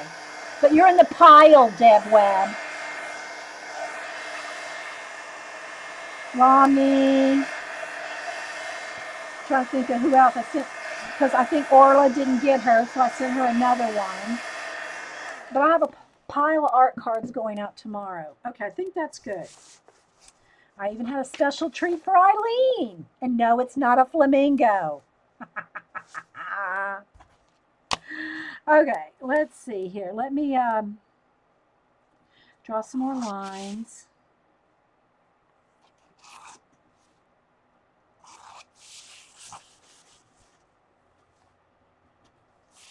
I'm not going to get the whole alphabet in here.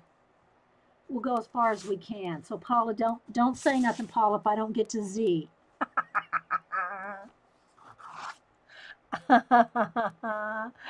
Thanks, Trina. Paula noticed that. Where's the Z? Where is the Z? It's like I can hear her safety person. I was going to say man, but person, safety, I don't know, director? I can hear the safety director in her voice. All right, now I'm going to put my cardboard down here at the bottom. Let's make sure it's, yeah, okay. So I can still see where I am. Where's that Z? Oh, okay, Sarah. I try to email or tweet if you send me email, and I try to show it on the following stream. Okay, so let's go now. Let's make sure I'm there. Where did I leave off? J or K? Yeah, J. All right, let me move my ink over here.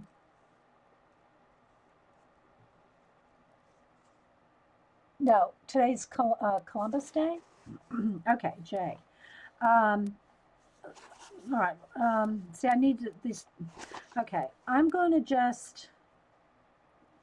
I'll just come down here because I'm going to want to do some other things anyway. So, all right. I'm going to do a real tall K and L.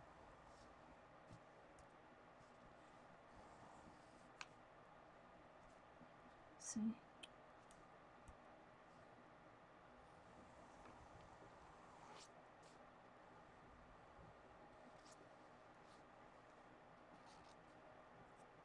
Little foot there. Oh, it's horrible.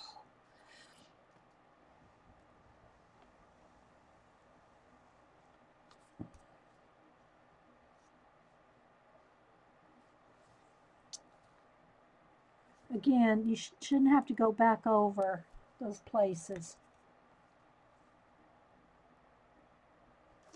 All right, let's do a rounded M here.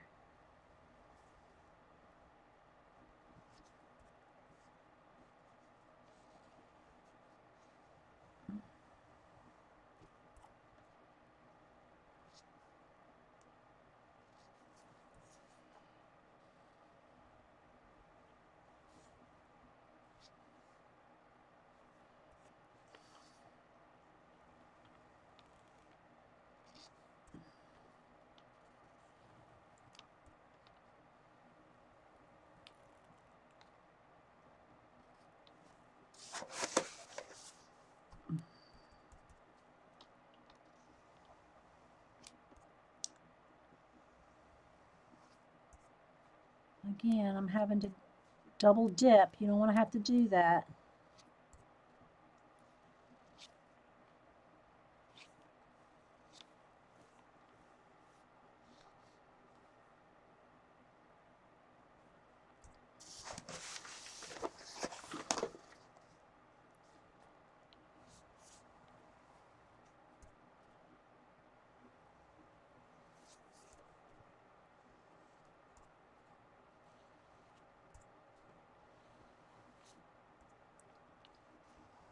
Ugh, not getting enough ink when I pick up.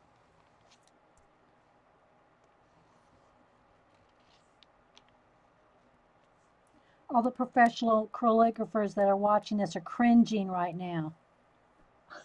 And seriously, that looks crooked, but it's not. I'm blaming the camera. Okay, I'm going to stop there, and I'm going to do some like highlighting and playing. We're going to go ahead and play with the rest of this. Let me dry this. Because I still have to do, I got to figure out what I'm going to do. I don't know. I need some ideas. Hang on, guys.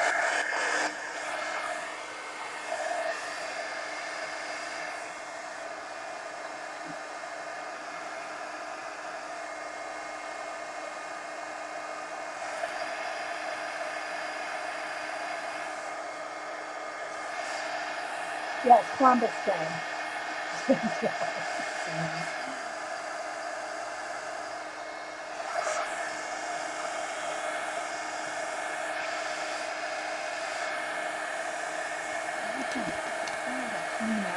I really need a lot of little pools of ink here.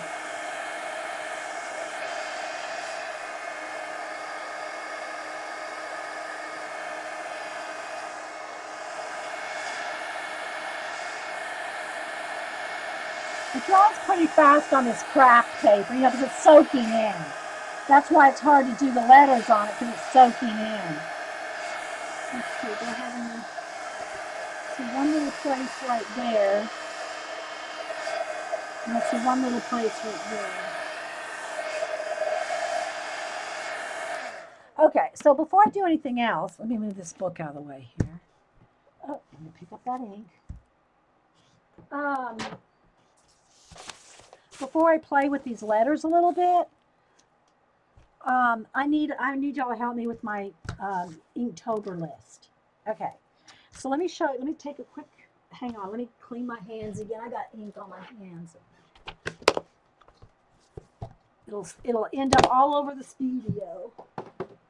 You don't think you have just a little drop of ink, but oh my gosh, it goes a long, long way when it's. Okay, so let me go back and show you all my Inktober drawings so far, and then I will just do a separate show on it, but I just want to kind of show them to you real quick because I need more ideas. What did Paula say? Stopped at P. Oh, we'll have to write out Paula. Paula, that's cute. Very observant. Okay, those details. Okay, so this was my cover page. Inktober, if y'all don't know, Mr. Jake Parker. And if I do an Inktober video, I'll put all that information in a separate link. 2015. So so far I've done 11 days. I have to do one today. All right, so here was day one, a crab. Now, I'm doing all nautical themes. So don't put anything in yet because I'm not writing it down yet. Wait till I'm done here. Then I need y'all's help thinking up more. Because you have to do this for 31 days. I'm running out of nautical themes. Okay, so I did a crab, a starfish, sea turtle, coral,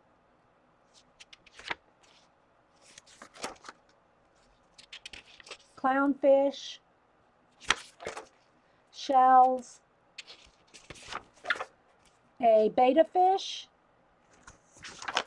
octopus, lionfish,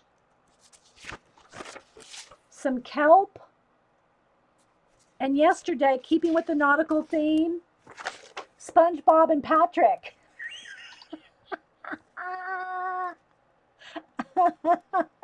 I had so much fun. So anyway, that's only day 11.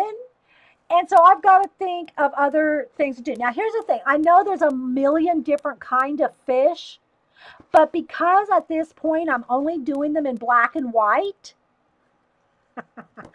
I'm only doing them in black and white right now. So all these fish are going to they'll look alike, except like a lionfish, you know, it's distinctive.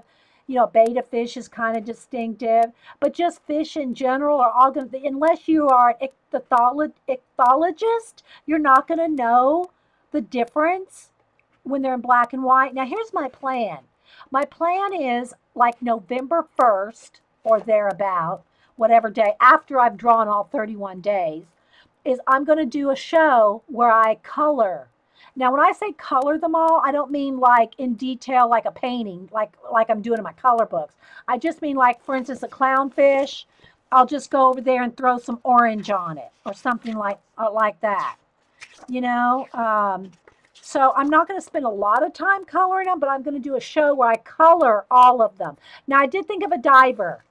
I did think of a diver, Eileen, as one. So let me go ahead real quick, guys. Let me get a piece of paper. Because I need some ideas. All right, let's see. So I know I want to do a diver. I do know that. All right, a killer whale. Okay, maybe a catfish. that's actually kind of cute. Lady Fran, a catfish. That's cute, actually. Okay, my arm just went in the ink. Catfish. Okay, a diver. A sunken treasure. That's good. I like that, Janet. A sunken treasure. Now I'm going to note who told me, but I probably won't put that in like when I'm posting it. But you know, but I do appreciate all an anchor. Oh, I like that one, McLinda. See, I'll put this in the back of the book. A sea monkey. A sea monkey. Actually, I do want to do a. See, that's so cute. We're gonna have these, Lisa. We're gonna have these animals looking like my fantasy animals. What us? Not a starfish. A what do you call it? You know, one of these. What are those? You know, one of those fish. Seahorse. A seahorse. Gotta think about it. A seahorse. Okay. A manta ray. That's a good one. Sarah.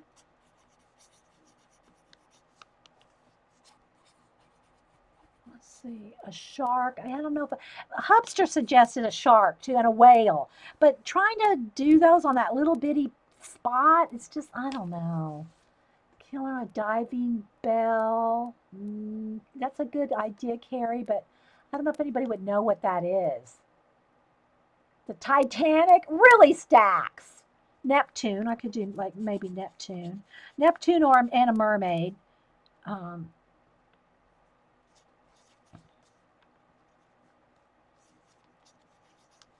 somebody said a mermaid back there. An urchin. Yeah, an urchin might be a good one. You know, I did the coral. Thanks, Meg. That's a good one. A jellyfish. Okay.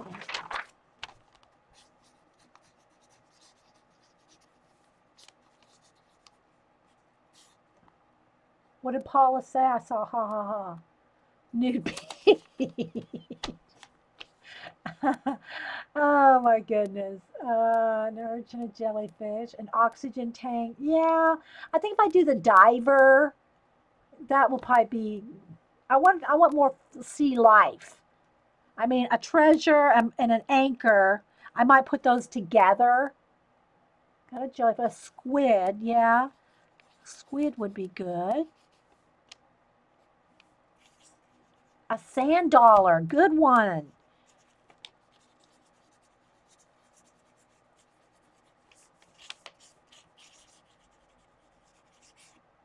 A sea anemone. Is an anemone going to look like an urchin? Don't they kind of both look, you know, like that?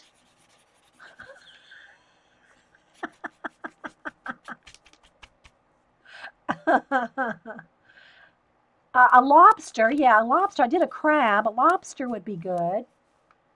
Who sent the lobster? Where'd it go? Paula said a lobster. Paula, are you hungry or something?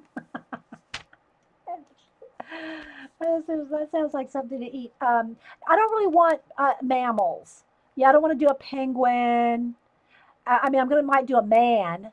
I might do a diver, but I'm really kind of thinking like I even thought of like some of the sea birds, but I really don't. I want to keep it underwater. Unless, well, I guess we could have a penguin underwater. Okay, Romney, I'll put that down. Maybe a penguin.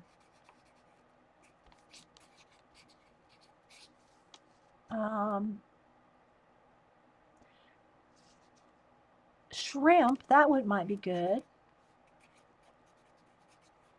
Thanks, Kathy. Cass.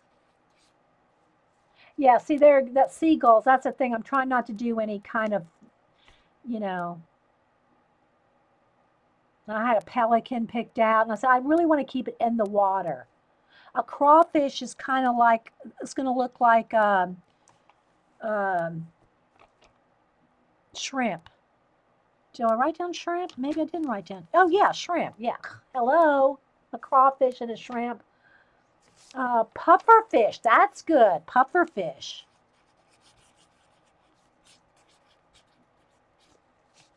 An eel. An eel would be good.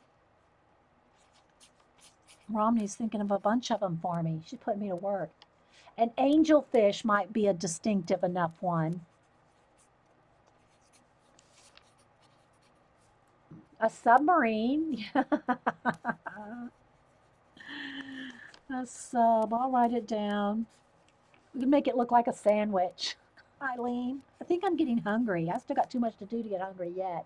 A hammerhead shark. Yeah. Okay, I got to get another piece of paper.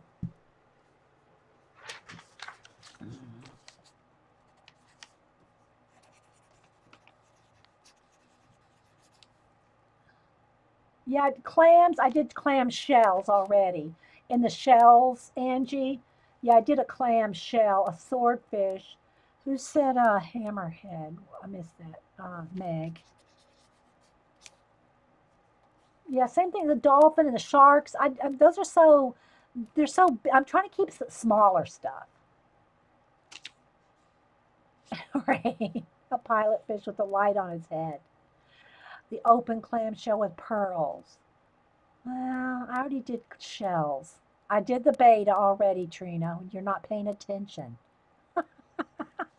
Trina just came in. Okay, let's see here. 1, 2, 3, 4, 5, 6, 7, 8, 9, 10, 11, 12, 13, 14, 16, 17, 18, 19. Okay, I got 20. So that's enough. If I just do just these, a manatee. Okay. All right. So if I run out of ideas between now and the end of the month, I'll let you guys know. Okay? Sea apples. I don't think, yeah, somebody said angelfish. Yeah, I got that one down. Okay, so that is over 20. I'm on going to be doing day 12 today. So this will give me an idea for at least a couple of weeks. It's all right. I did a crab, Mary. All right, let me show you guys again real quick, in case you missed it. Here's my first, there was my misspelled my own name. So we redid that. There's the cover. Okay, so we did a crab. We did a starfish. And I'll show these again if I do a video. Inktober, 3 sea turtles, coral, clownfish, shells. See a clam shell there. Beta fish, Trina, an octopus, a lionfish, kelp, and everybody's favorite, SpongeBob and Patrick. Do that then. And Angie, do an open clamshell with pearls and your mermaid. There you go. So that's so far what I have with Inktober. So thanks, guys, for the ideas. Now, I don't know what I'm going to do today. Okay, so now, real quick, I want to do a couple things with this. I want to get a white pencil.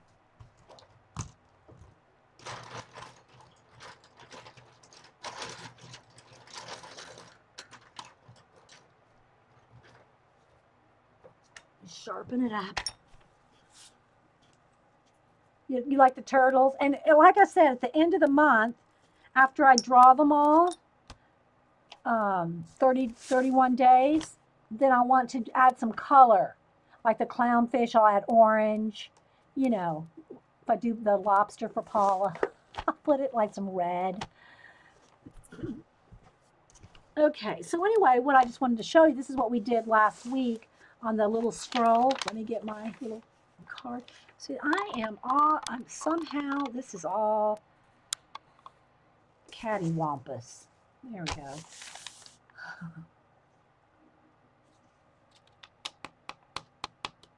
Yes, Sarah, you do. You need to catch up. Do it. Do it. I did mine last night at 5 o'clock last night. The SpongeBob, because I was like totally like, what am I going to do? I was running out of ideas. I said, well, you know, Sponge. That would just thought it'd be fun. Sherry, I did I just haven't uploaded it yet, but this week's file folder fodder is travel. And I do have a video. I'll upload it after we get done here. And I also have a toy. Did a little toy video. I'll upload that. And this one I'm calling Color Books and Calligraphy, because I did a little showing a little color books and talked about color books.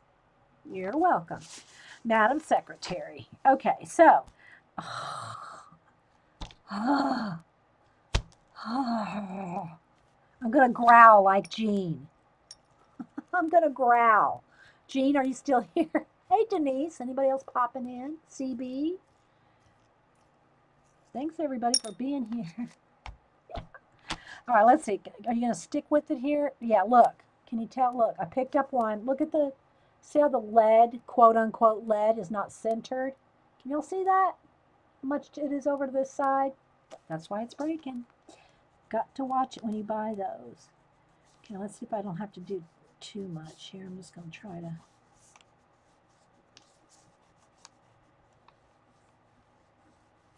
Actually, that's a wrong highlight here. Let me find a pencil.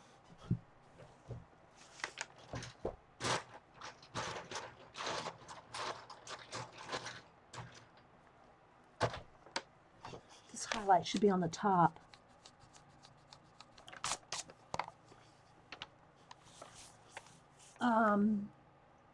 Yes, I did make a sound that was like Jean growling.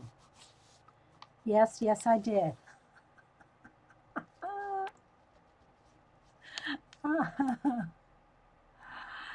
Because my pencil lead kept breaking.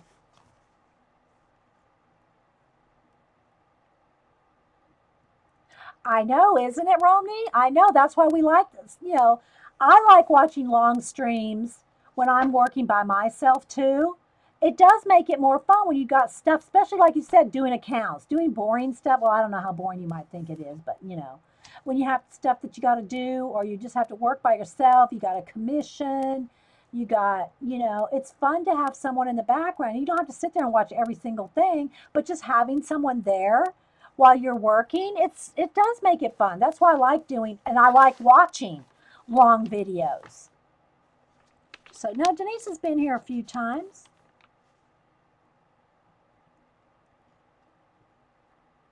Did Jean hear the sound? I don't know. I don't know if Jean's still around. I know she's on, you know, she's at her family's Thanksgiving thing. So I don't know.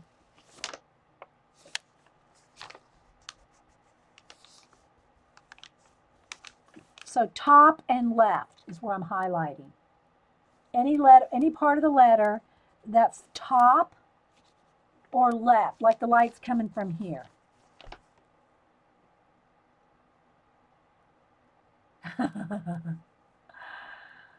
Oh, you're sorting your big collage fodder? Oh my gosh. Yeah, Rain. That's a lot of, that's a big job there. Did you know the categories I have in my drawers, right? That didn't sound right. The collage drawers that I have, categories. Do you know what they are? I mean, not that you have to do them like mine, but it might be helpful unless you've already got a system in place. You know, I have what is it? 10 drawer, 2, 4, 6, 8. Yeah, 10 drawer category.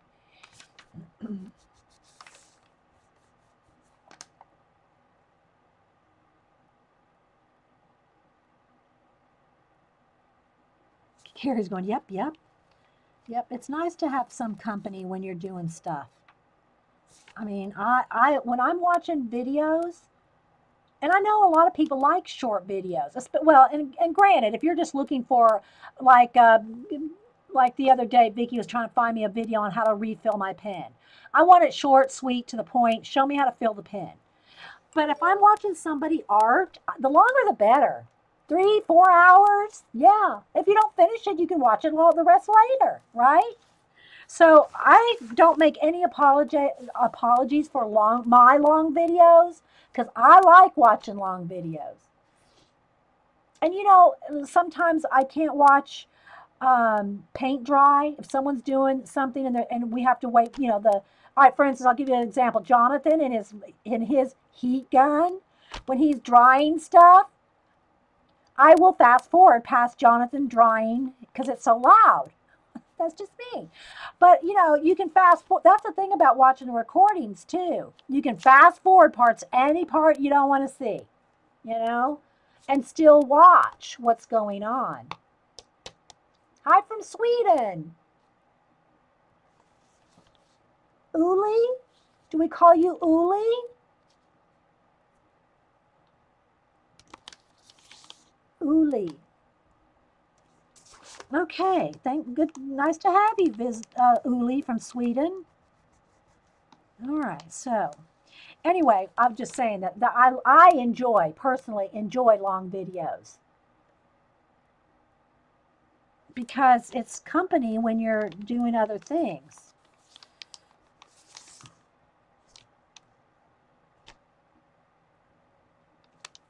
Okay, let me just get on with this.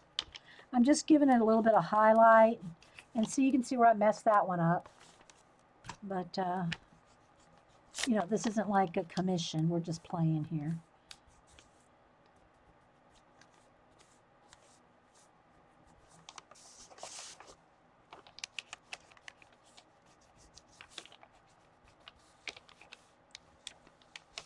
I'm going to sharpen this breaking pencil again. I know. Are you from Sweden too, Marita? Oh, I'm going to growl like Jean.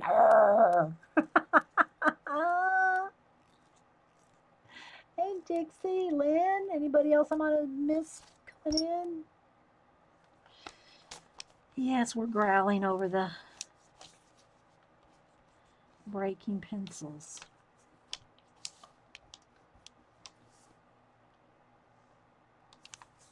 I'm just going to do this top row because I wanted to do a quick little, you know, paint like a hand-drawn, illuminated letter thingy.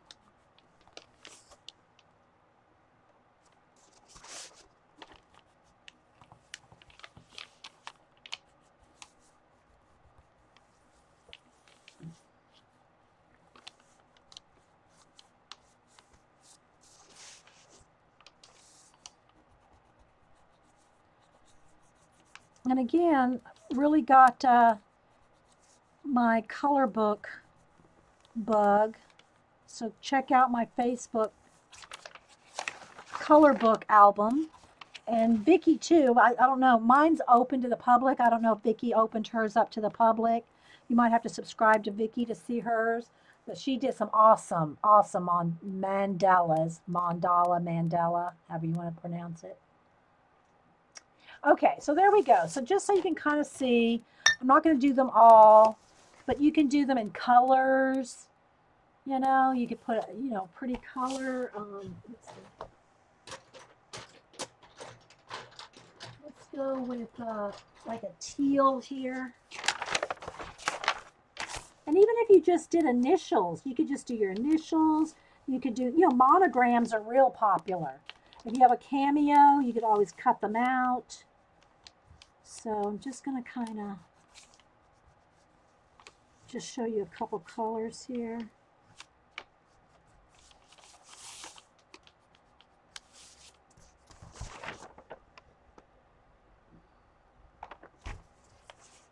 So anyway, guys, thanks, Vicki, for posting my link there. Yeah, just Dee Dee Willingham, Facebook. All right. So now what I'm going to do is roll this all the way over to the edge here. And we'll just hand draw. Oh, where'd that go? What did I do with my book? Oh, here it is. Too many piles of books. Think about just doing a letter like that. Just a simple letter. We'll paint it and shade it with color pencil. Like I said, this is coloring and calligraphy today. Coloring, coffee, and calligraphy in the morning. Speaking of, my coffee's ice cold. I need to go fill it up. How about, okay, we've been here, this, because part one cut off about 15 minutes in. So this is part two of this segment. So I probably have about 45 minutes. Oh, I forgot to ask. Jean's not streaming today. She's not home. I completely forgot about that. Not that I'm going to stream past 4 o'clock, but just saying. I don't have to worry about like Jean's streaming because she's on holiday. Hey, Sandy. Anybody else popping in? I think I said hi to Annabelle, Moomy, Vicky. Oh, I know Vicky's here. She's modding. Okay, so what I'm going to do is I'm just going to do a little square letter here. Let me just ruler it out. We'll just do it about maybe, I don't know, 6 inches, 6 or 7, just a little square. We'll go with 7 so it shows up on camera. You probably won't be able to see this.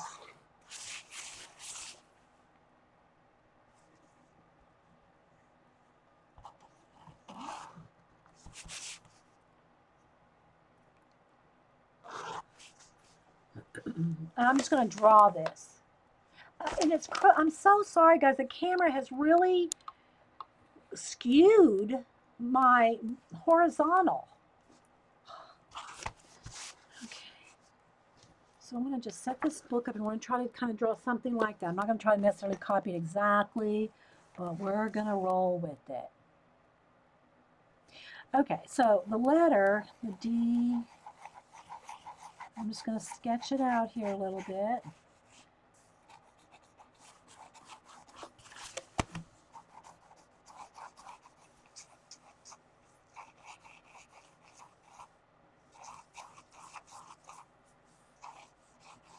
See if we can get this done in about 30 minutes. And if y'all want, I'll do a separate video for Inktober.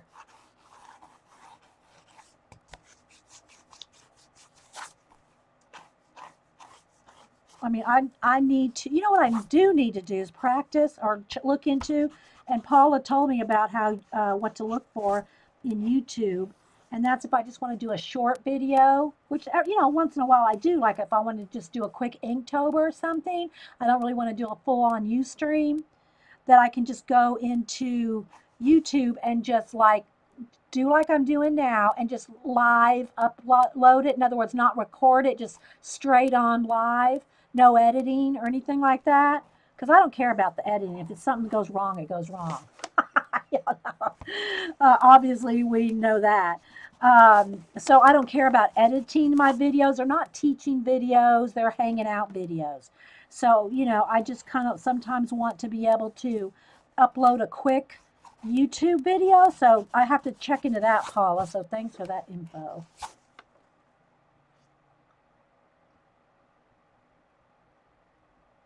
You got to watch Vicky's links. Just saying.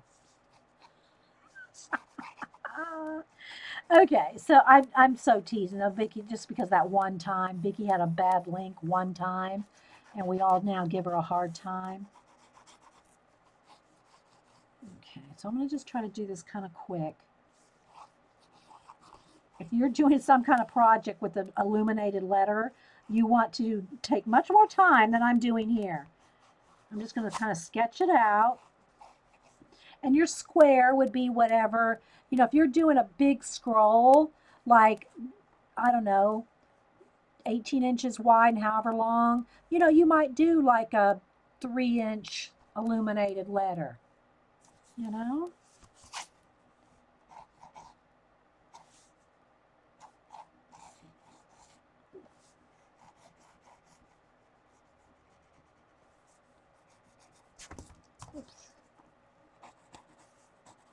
So I'm just sketching it in.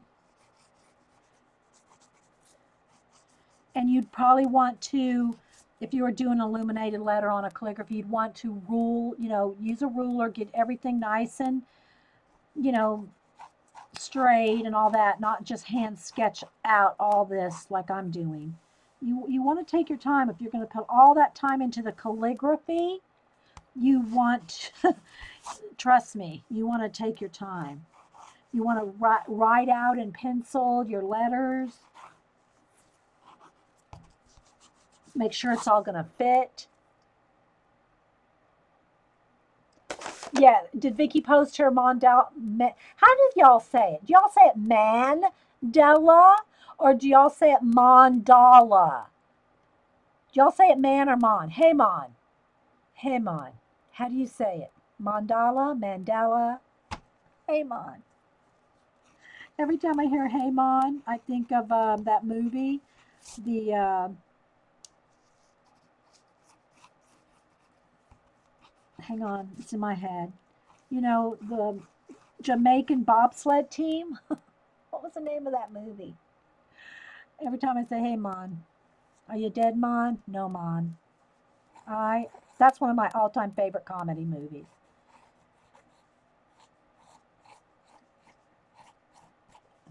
Hey, Mon, you dead, Mon? No, Mon.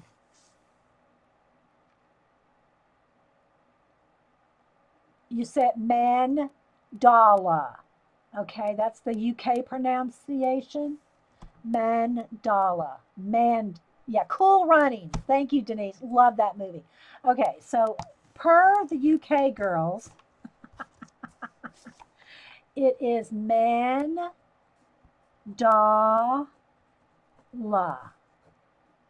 Okay, that's how the UK girls say it. How do you girls style down the South say it? Do we say mandala? Is it mandala?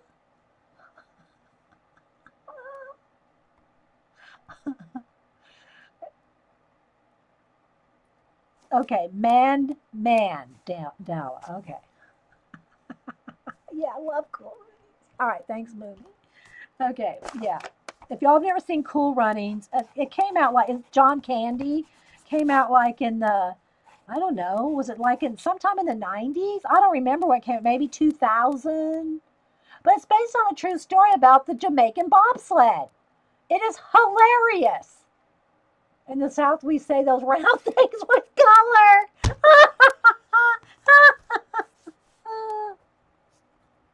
That's got to go in the wingnut book. Those round things with color. I love that, Eileen. E.T.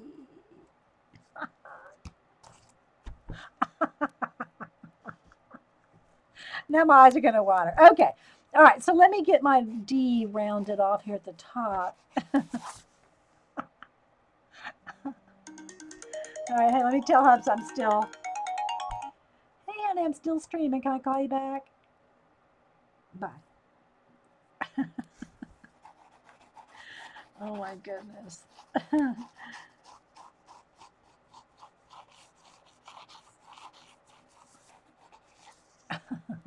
Okay, that looks, again, looking at my camera, that is going way off here. Looking at it, though, it's not. Oh, my gosh. What is the deal with my camera, people? Seriously, it's, I won't say what I'm going to say. It's really distorting. It's distorting my letters. I guess it's just the angle, you know? You know what I mean, Vern? I guess it's just the angle. I'm just going to roll with it. This isn't for a project. This is just to show y'all some ideas. Oh, my goodness. Simon's laughing. Yeah. Hey, Mon. Oh, gee. Okay. It is, though. It's a hilarious movie. Okay, let's see. Let me get these letters going. I mean, these ivy here. Got some ivy coming up here. I'm just going to freehand some little ivy leaves here.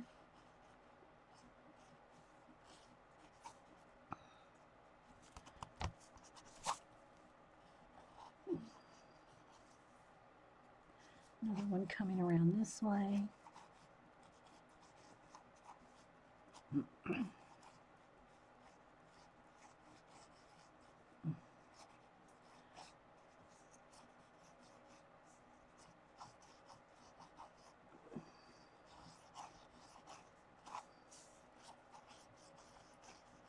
I like the shape of this. I'm going to shape my own leaves there.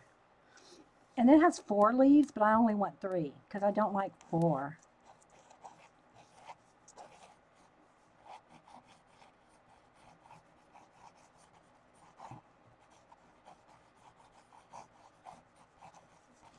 Okay, something like that. Maybe a vine or 2. I don't know. Maybe an extra vine. We'll see. Do you find that the stick block ink smudges when you erase the pencil? You mean the grinding kind? I don't really use that, Fran. I don't use a grind. It's too much work. We got this. I mean, I've got tons. I've got probably, I saw I mean, I showed y'all the other day. I probably have 10 different kinds of black ink up there. And yeah, no, I'm not going to grind my own. All right, let's see. This comes around there. Any of them, if you don't dry them, any of these inks, especially these, thicker, like, inks, you got to really make sure, and I say that every time, you really have to make sure they're perfectly dry before you do, erase or anything. And I've said it before, you really want to let it dry overnight. Like if I'm doing a professional calligraphy and I've penciled out my letters for like a 3-foot long scroll or something, which I haven't done in a long time. I've done a couple, but it's rare. I let it dry overnight. Even when I do the certificates, if I've penciled in their names and the date and all, I let it dry overnight. Because you just can't be sure it's dry.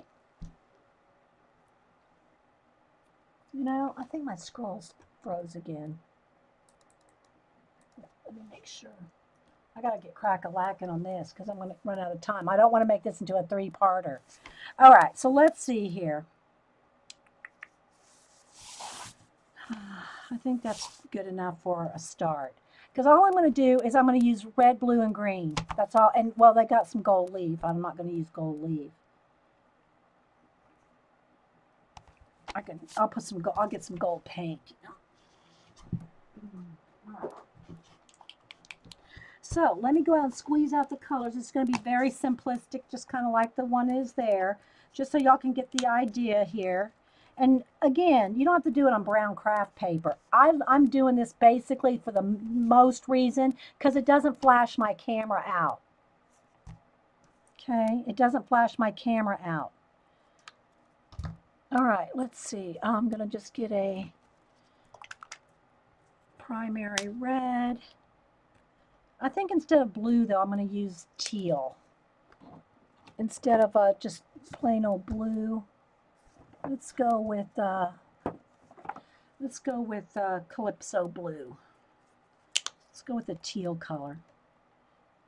Where's a pokey tool? Crusty bits.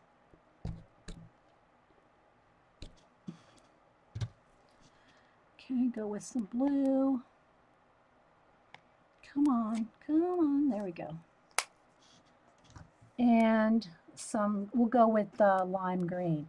Even though lime green is translucent, maybe I should go, I think I'll go with olive. The reason being because if I was going to go with lime green, I'd want to paint this white first because it's translucent. It's not going to show up as lime green because it's so see-through, So we'll go with olive. That's the colors we're going to use. And then I've got white highlights. All right. Bye, Moomy. All right. So let's see. Let me move that ink out of the way. These nibs out of the way. Let's just find a...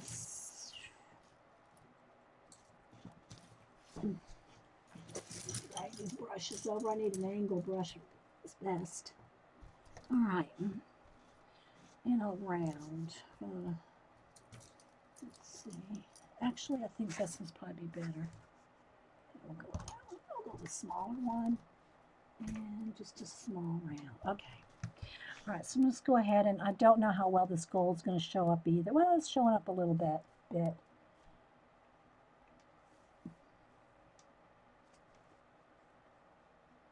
See, I've already got it on my hand somewhere. So in no particular order.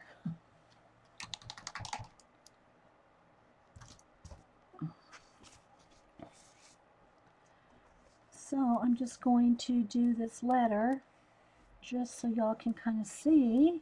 We're going to base coat it with acrylic paint, and we'll do a little shading just like you would in a color book with color pencil. And again, we already did a little bit of a segment earlier on color books.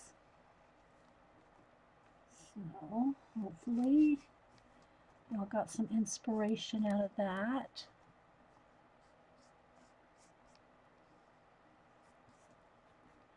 Know what I mean, Mon?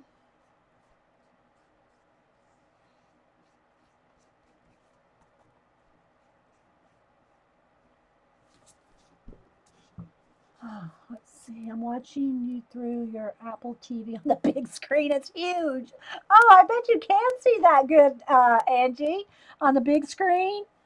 Yeah. All right, let's see.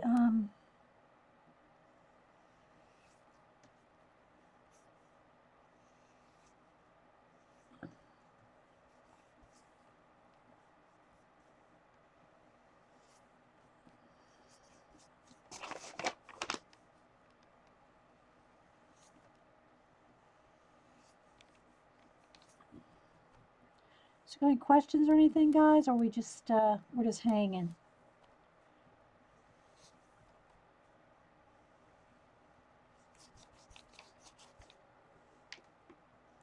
Yeah, I like this blue too, Calypso blue. There's a few blue, few different teals that Americana puts out. Let's see, there's Calypso blue, there's Desert turquoise, there's Bahama blue. There's another one or two.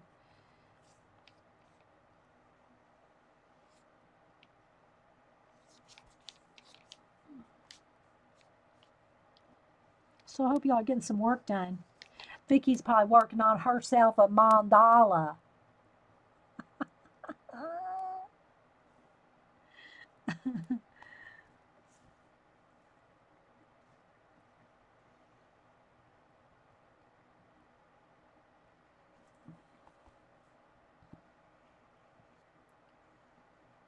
But wasn't that video funny, Vicky?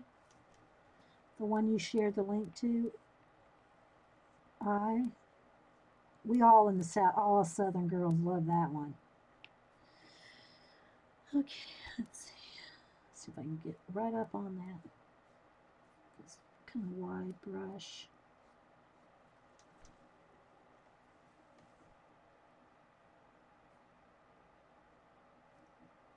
Hey, 3G. Anybody else popping in or out? We're just playing here. I'm going to try to finish this letter up so I can do Inktober. I got to decide what I want to do with the Inktober. Okay, I think that's all the blue I need. See, I need my desk journal now to put that paint in.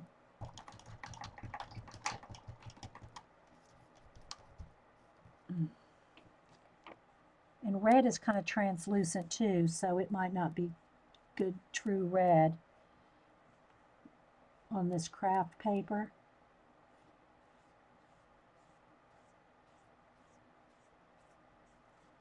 It should kind of lighten up my pencil marks. The red's not going to go over the pencil marks.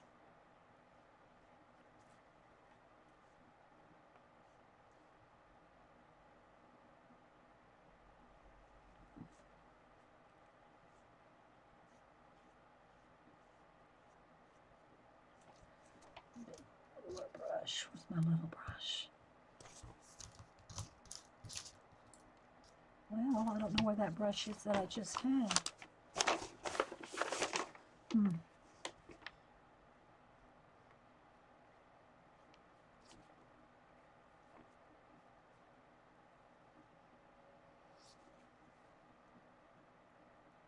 Did you get a chance to check out the food brush refills? No.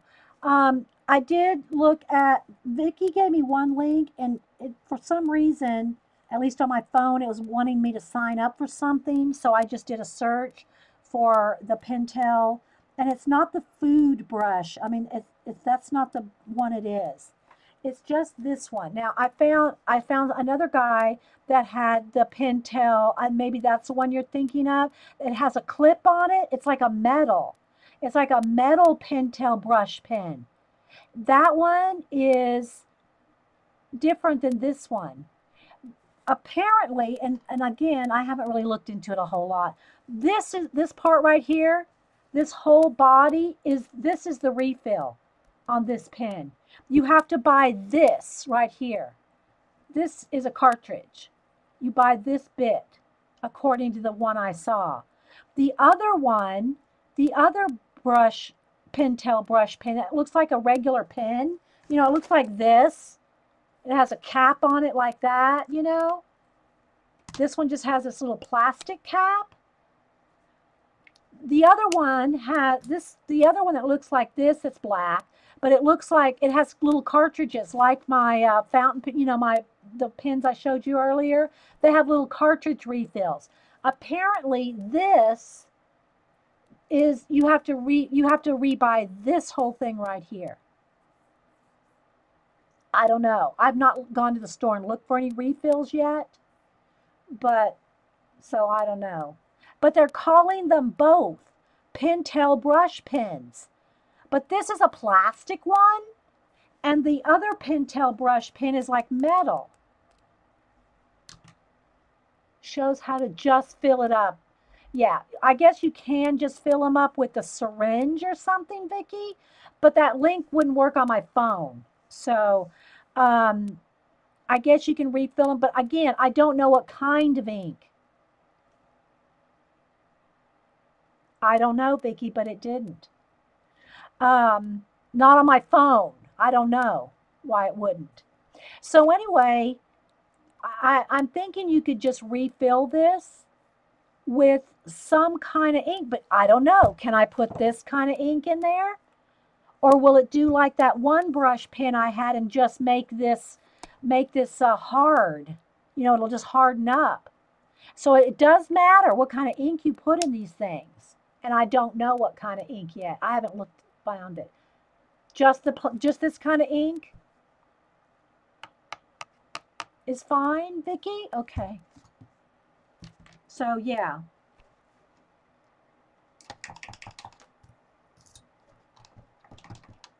Yeah, it was trying to make that link tried to make me sign up for an email. It wouldn't let me go to the video without signing up for an email. Whatever reason, the ad, you know, the ad thing, whatever. It made me try to go sign up for an email. So, and I didn't, and it was mad at me, and it wouldn't let me go watch the video.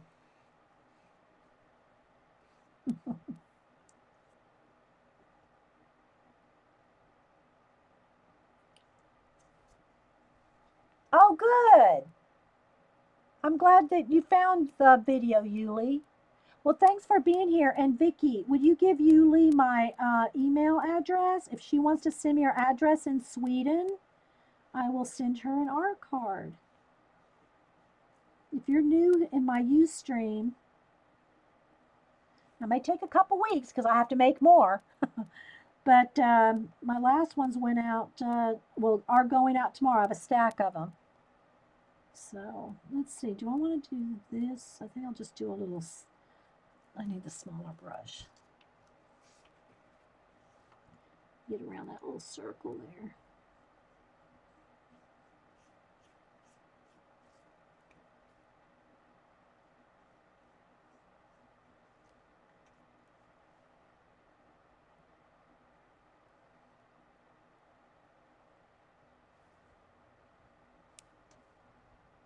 It's a little wonky right there, but oh well.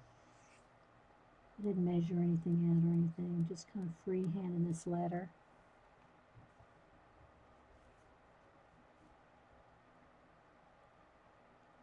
It's got some white accent on it, detail.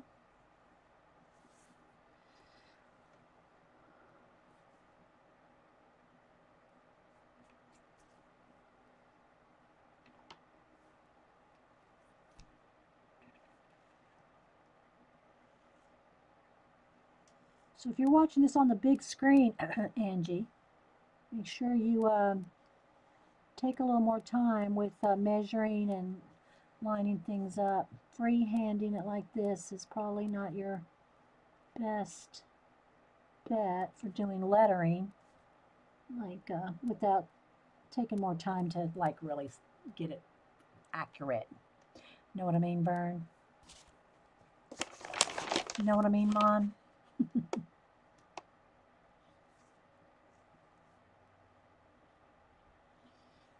But I am running out of time for this particular video because we're gonna, you only get 2 hours and about 45 to 50. I don't know. Sometimes it's weird.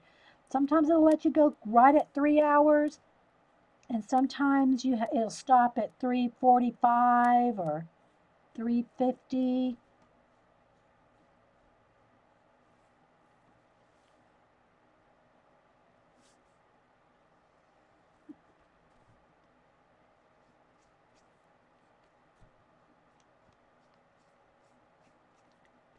But if y'all want me to do a Inktober, all right, somehow I messed up this. I made that should come down here. All right, I'm just going to go ahead and just make this come down here on the side. Make an executive decision. Do an Inktober show, I'll have to reboot. I'll have to actually leave and come back. So, just saying, Vern.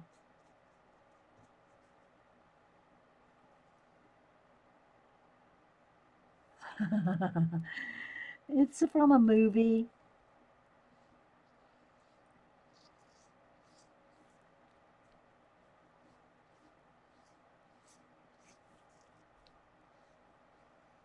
All right, there we go. I'll just fill that in right there, because this is all kind of outlined in gold. I hadn't really planned on doing that, but maybe I will. That's green in there. That's kind of off, but it's kind of off on there too.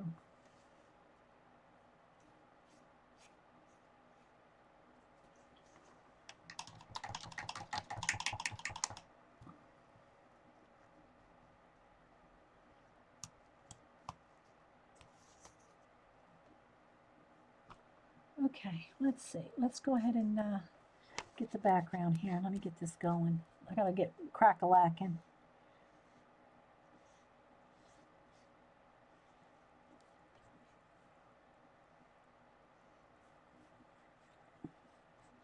My brush is a little flared.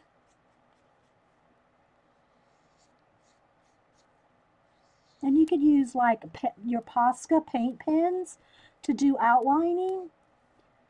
I don't have any, but if you have Posca paint pens, you could outline your letters instead of like doing it with paint. You could go in there with your, well, they're paint pens, or your Sharpies or whatever. I don't know what we're going to do yet for outlining yet. Haven't decided. But you can do, if you're just doing this as a, in your journal, or something, your initials to hang on the wall, or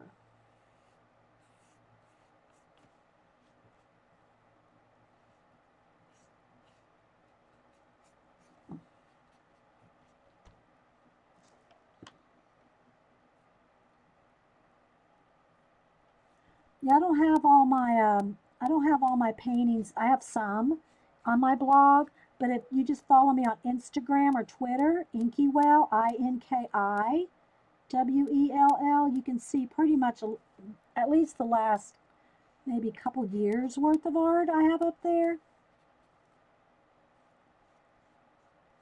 I just started doing Instagram a few months ago. And I've had Facebook for a long time, but I really didn't post a lot on Facebook till just like a year ago. So you'll at least get to see pretty much all the art I've done the last year to 2 years. Even though we've been, I say we, all those of us that have been streaming for a while, doing Ustream for about 5 years. But I've only been uploading my videos to YouTube for about a year. But I've been streaming for like right at 5 years.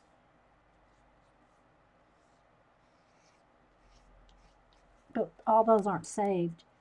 We had the great Ustream purge of, what year was it, Carrie? I remember a couple years ago when they decided that they didn't have enough room to hold all our videos, so we had to get rid of them and save them. We scrambled to save as many as we could of each other's videos that we had all done for 5 years. And that's when Jean goes, Dee Dee, you need to upload these to YouTube. So that's when I started doing that about a year ago. Paula's been doing it for all the time. I think she's always been uploading to YouTube from Ustream. I've only been doing it for a year. All right. The great tragedy. I know. I can't believe it either. I can't believe that Cam and Boo are 16 and 13, Vicky. Julie. All right. So I think, let's see. I'll just go ahead and put a little bit of this.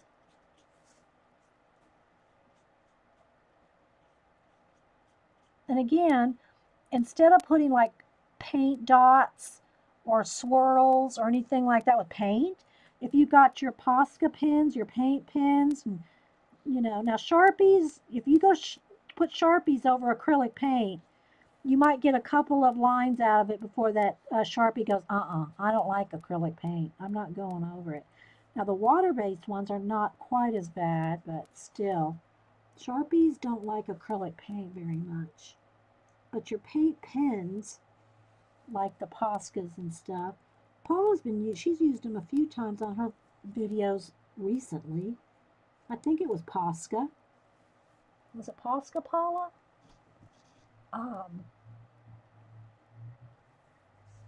Well, the thing about recording, just directly recording on YouTube, Romney, is the chat is not as good.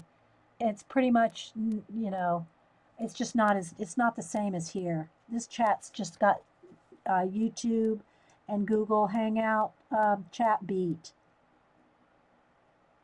So to me, hanging out with you guys while I'm doing this is more important than, because we don't have the high quality here.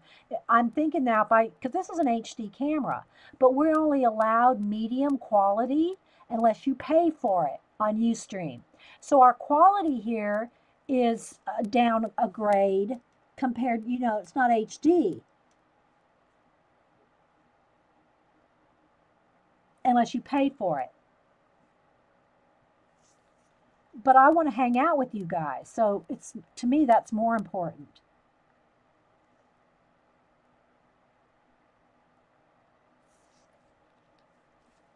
But I do want to try to do a couple of short videos, just live, just straight to YouTube, just straight, no editing, just straight to YouTube. And for a couple of short things like Inktober, it would be perfect. When I want to do a couple of, just short, 10-minute videos or something, then that would be ideal. Just to, not to, because I'm not going there to chat. I'm just going there to make a quick video. But these long videos like this, the chat just can't be beat here on Ustream. I'll tell you what I don't like about Periscope. For one, the chat fades. But the main reason I don't like Periscope is the format. It's just your phone. It's just a skinny little, your video is just a skinny little video. It's just, I don't know. It's just not for me,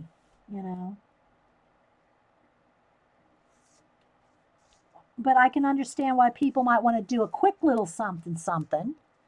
But I don't like the format. I don't like my videos looking like they were filmed on the phone, which is what they are. They're filmed on the phone. That's just not, I just don't like watching myself. I don't like watching videos in that skinny format. I like a nice full screen. When I'm watching recordings, I can, full screen, my laptop. So but that's just me. Yeah, I don't like skinny videos. but it just depends on what your purpose is, you know. What I like hanging out here with you guys while I'm doing this. If I'm gonna sit here and talk for 3 hours, I want it to be to somebody, you know. I want to interact with somebody. If I'm gonna be doing something and doing 3 hour videos, I want to be talking to somebody, not just myself.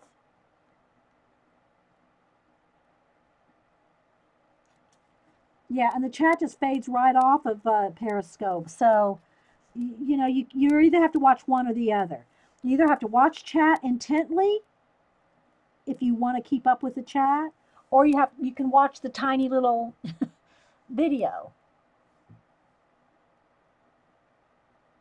So it just depends. I mean, if you know some artist is coming on and just doing a quick video on, you know, something like that, and you don't care about the chat, and you want to see their technique or whatever on Periscope, then maybe, you know, you could watch it for a few minutes. It just doesn't appeal to me in the format. Okay, so I think the rest I want that gold. I think I'll put a little green vine in here, even though there's not one there. I think I'm going to put green in there. I got to get crack-a-lack in here, guys. Because I'm determined to do my 31 days of Inktober.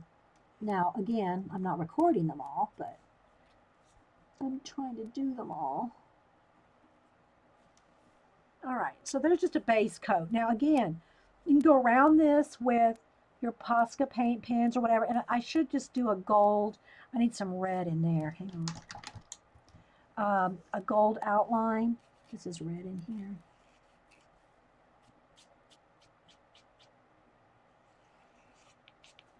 So we'll see here. I don't even know if I have any paint. I might have a white and a gold. I'm trying to think.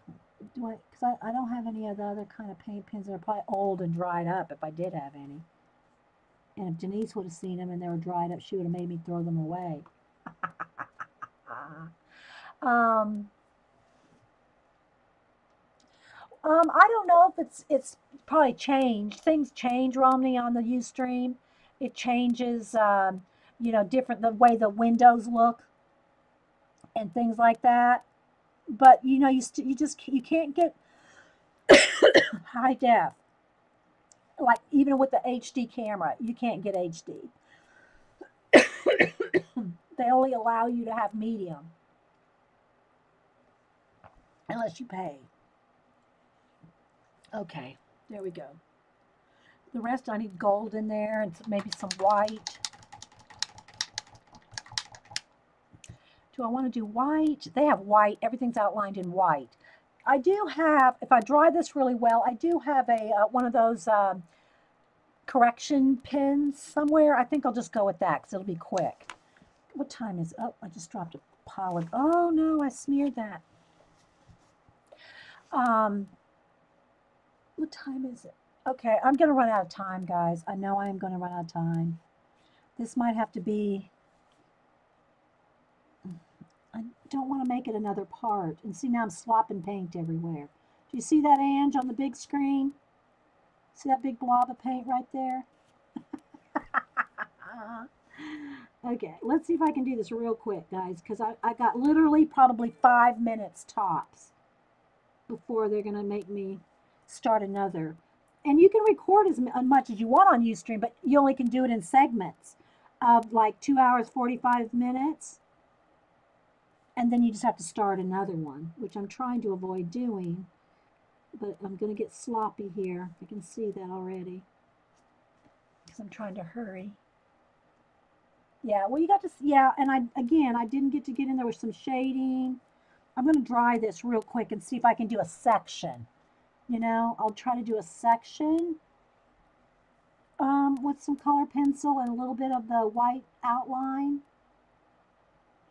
But I'm trying to hurry, and that's not a good thing. But it always happens to me at the end of 2 hours and 45 minutes. I'm like rushing because I'm never done.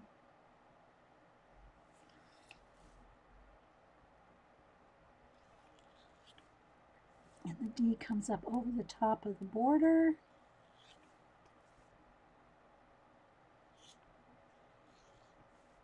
And comes all the way around and across here and down here. Okay, I'm going to stop because I'm not going to have time to finish that. Let me dry it real quick and do a section of shading and some, what do you call it, outlining.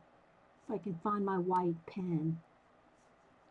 Okay, that's like really rushed, but okay, let's dry it and see what happens. Thanks, Trina.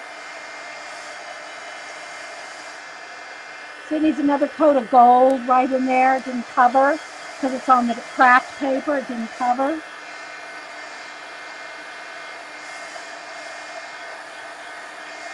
And it needs gold all the way around.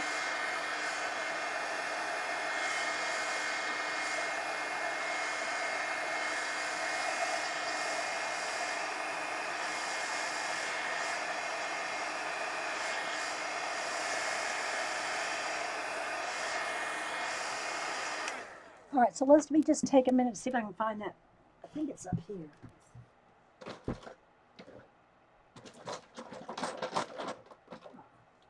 All right, we'll try this. See what shade of blue that is. Maybe this one and white.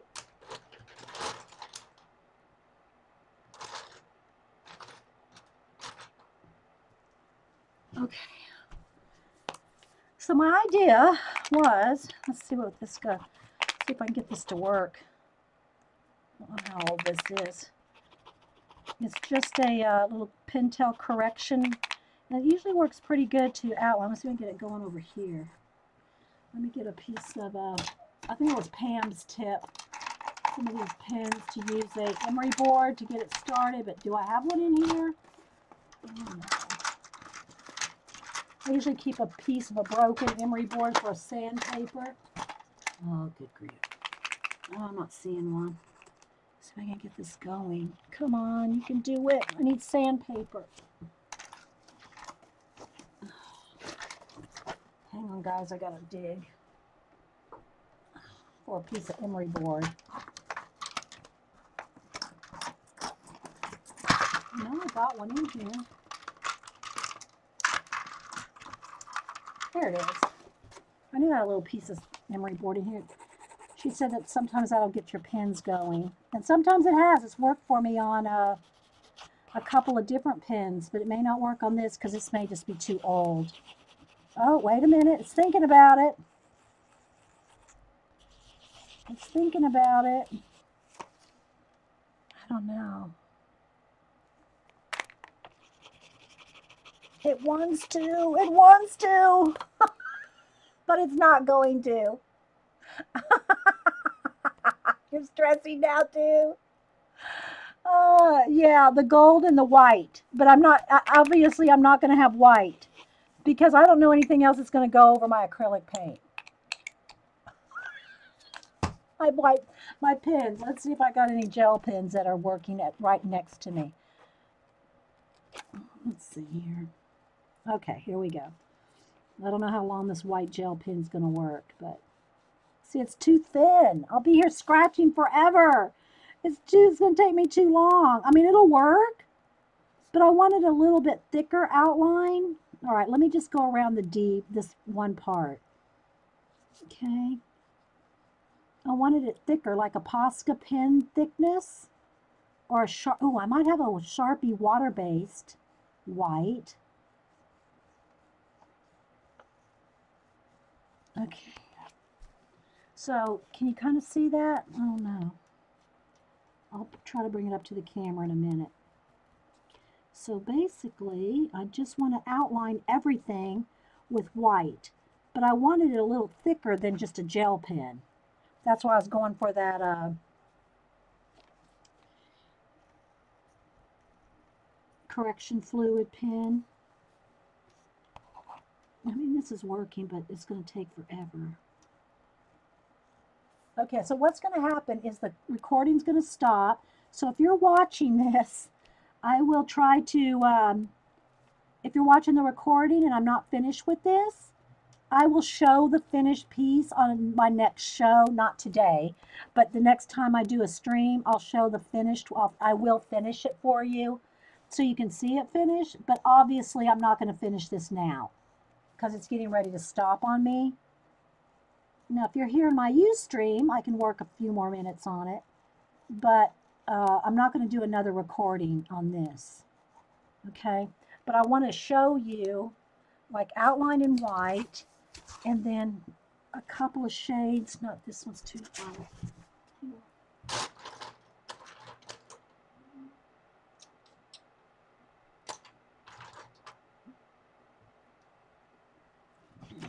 Let's see. Let's test this one out. And what I wanted to do was do shadows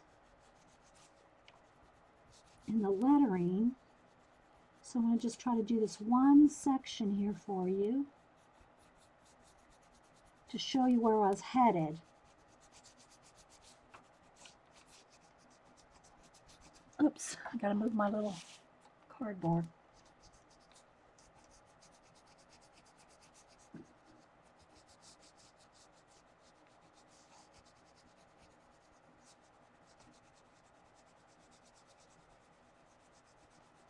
Just gonna blend it out. Maybe have a little bit of a white highlight, which I'm gonna have to, that has to be blended out too with the lighter blue. Because I don't want it that white, I just want to highlight, but not white. There we go. So you can kind of see, you can even go darker with a darker blue or a black if you want more dramatic. So I'm going to get a little section done here before it stops. Oh, there it goes. All right, so guys, hang on. Okay, so that's going to stop right there, guys. So let me pull this up real quick so you can kind of see where we're going with it. So I will finish this later and show you, if you're watching this recording, on a later video. So thanks for watching.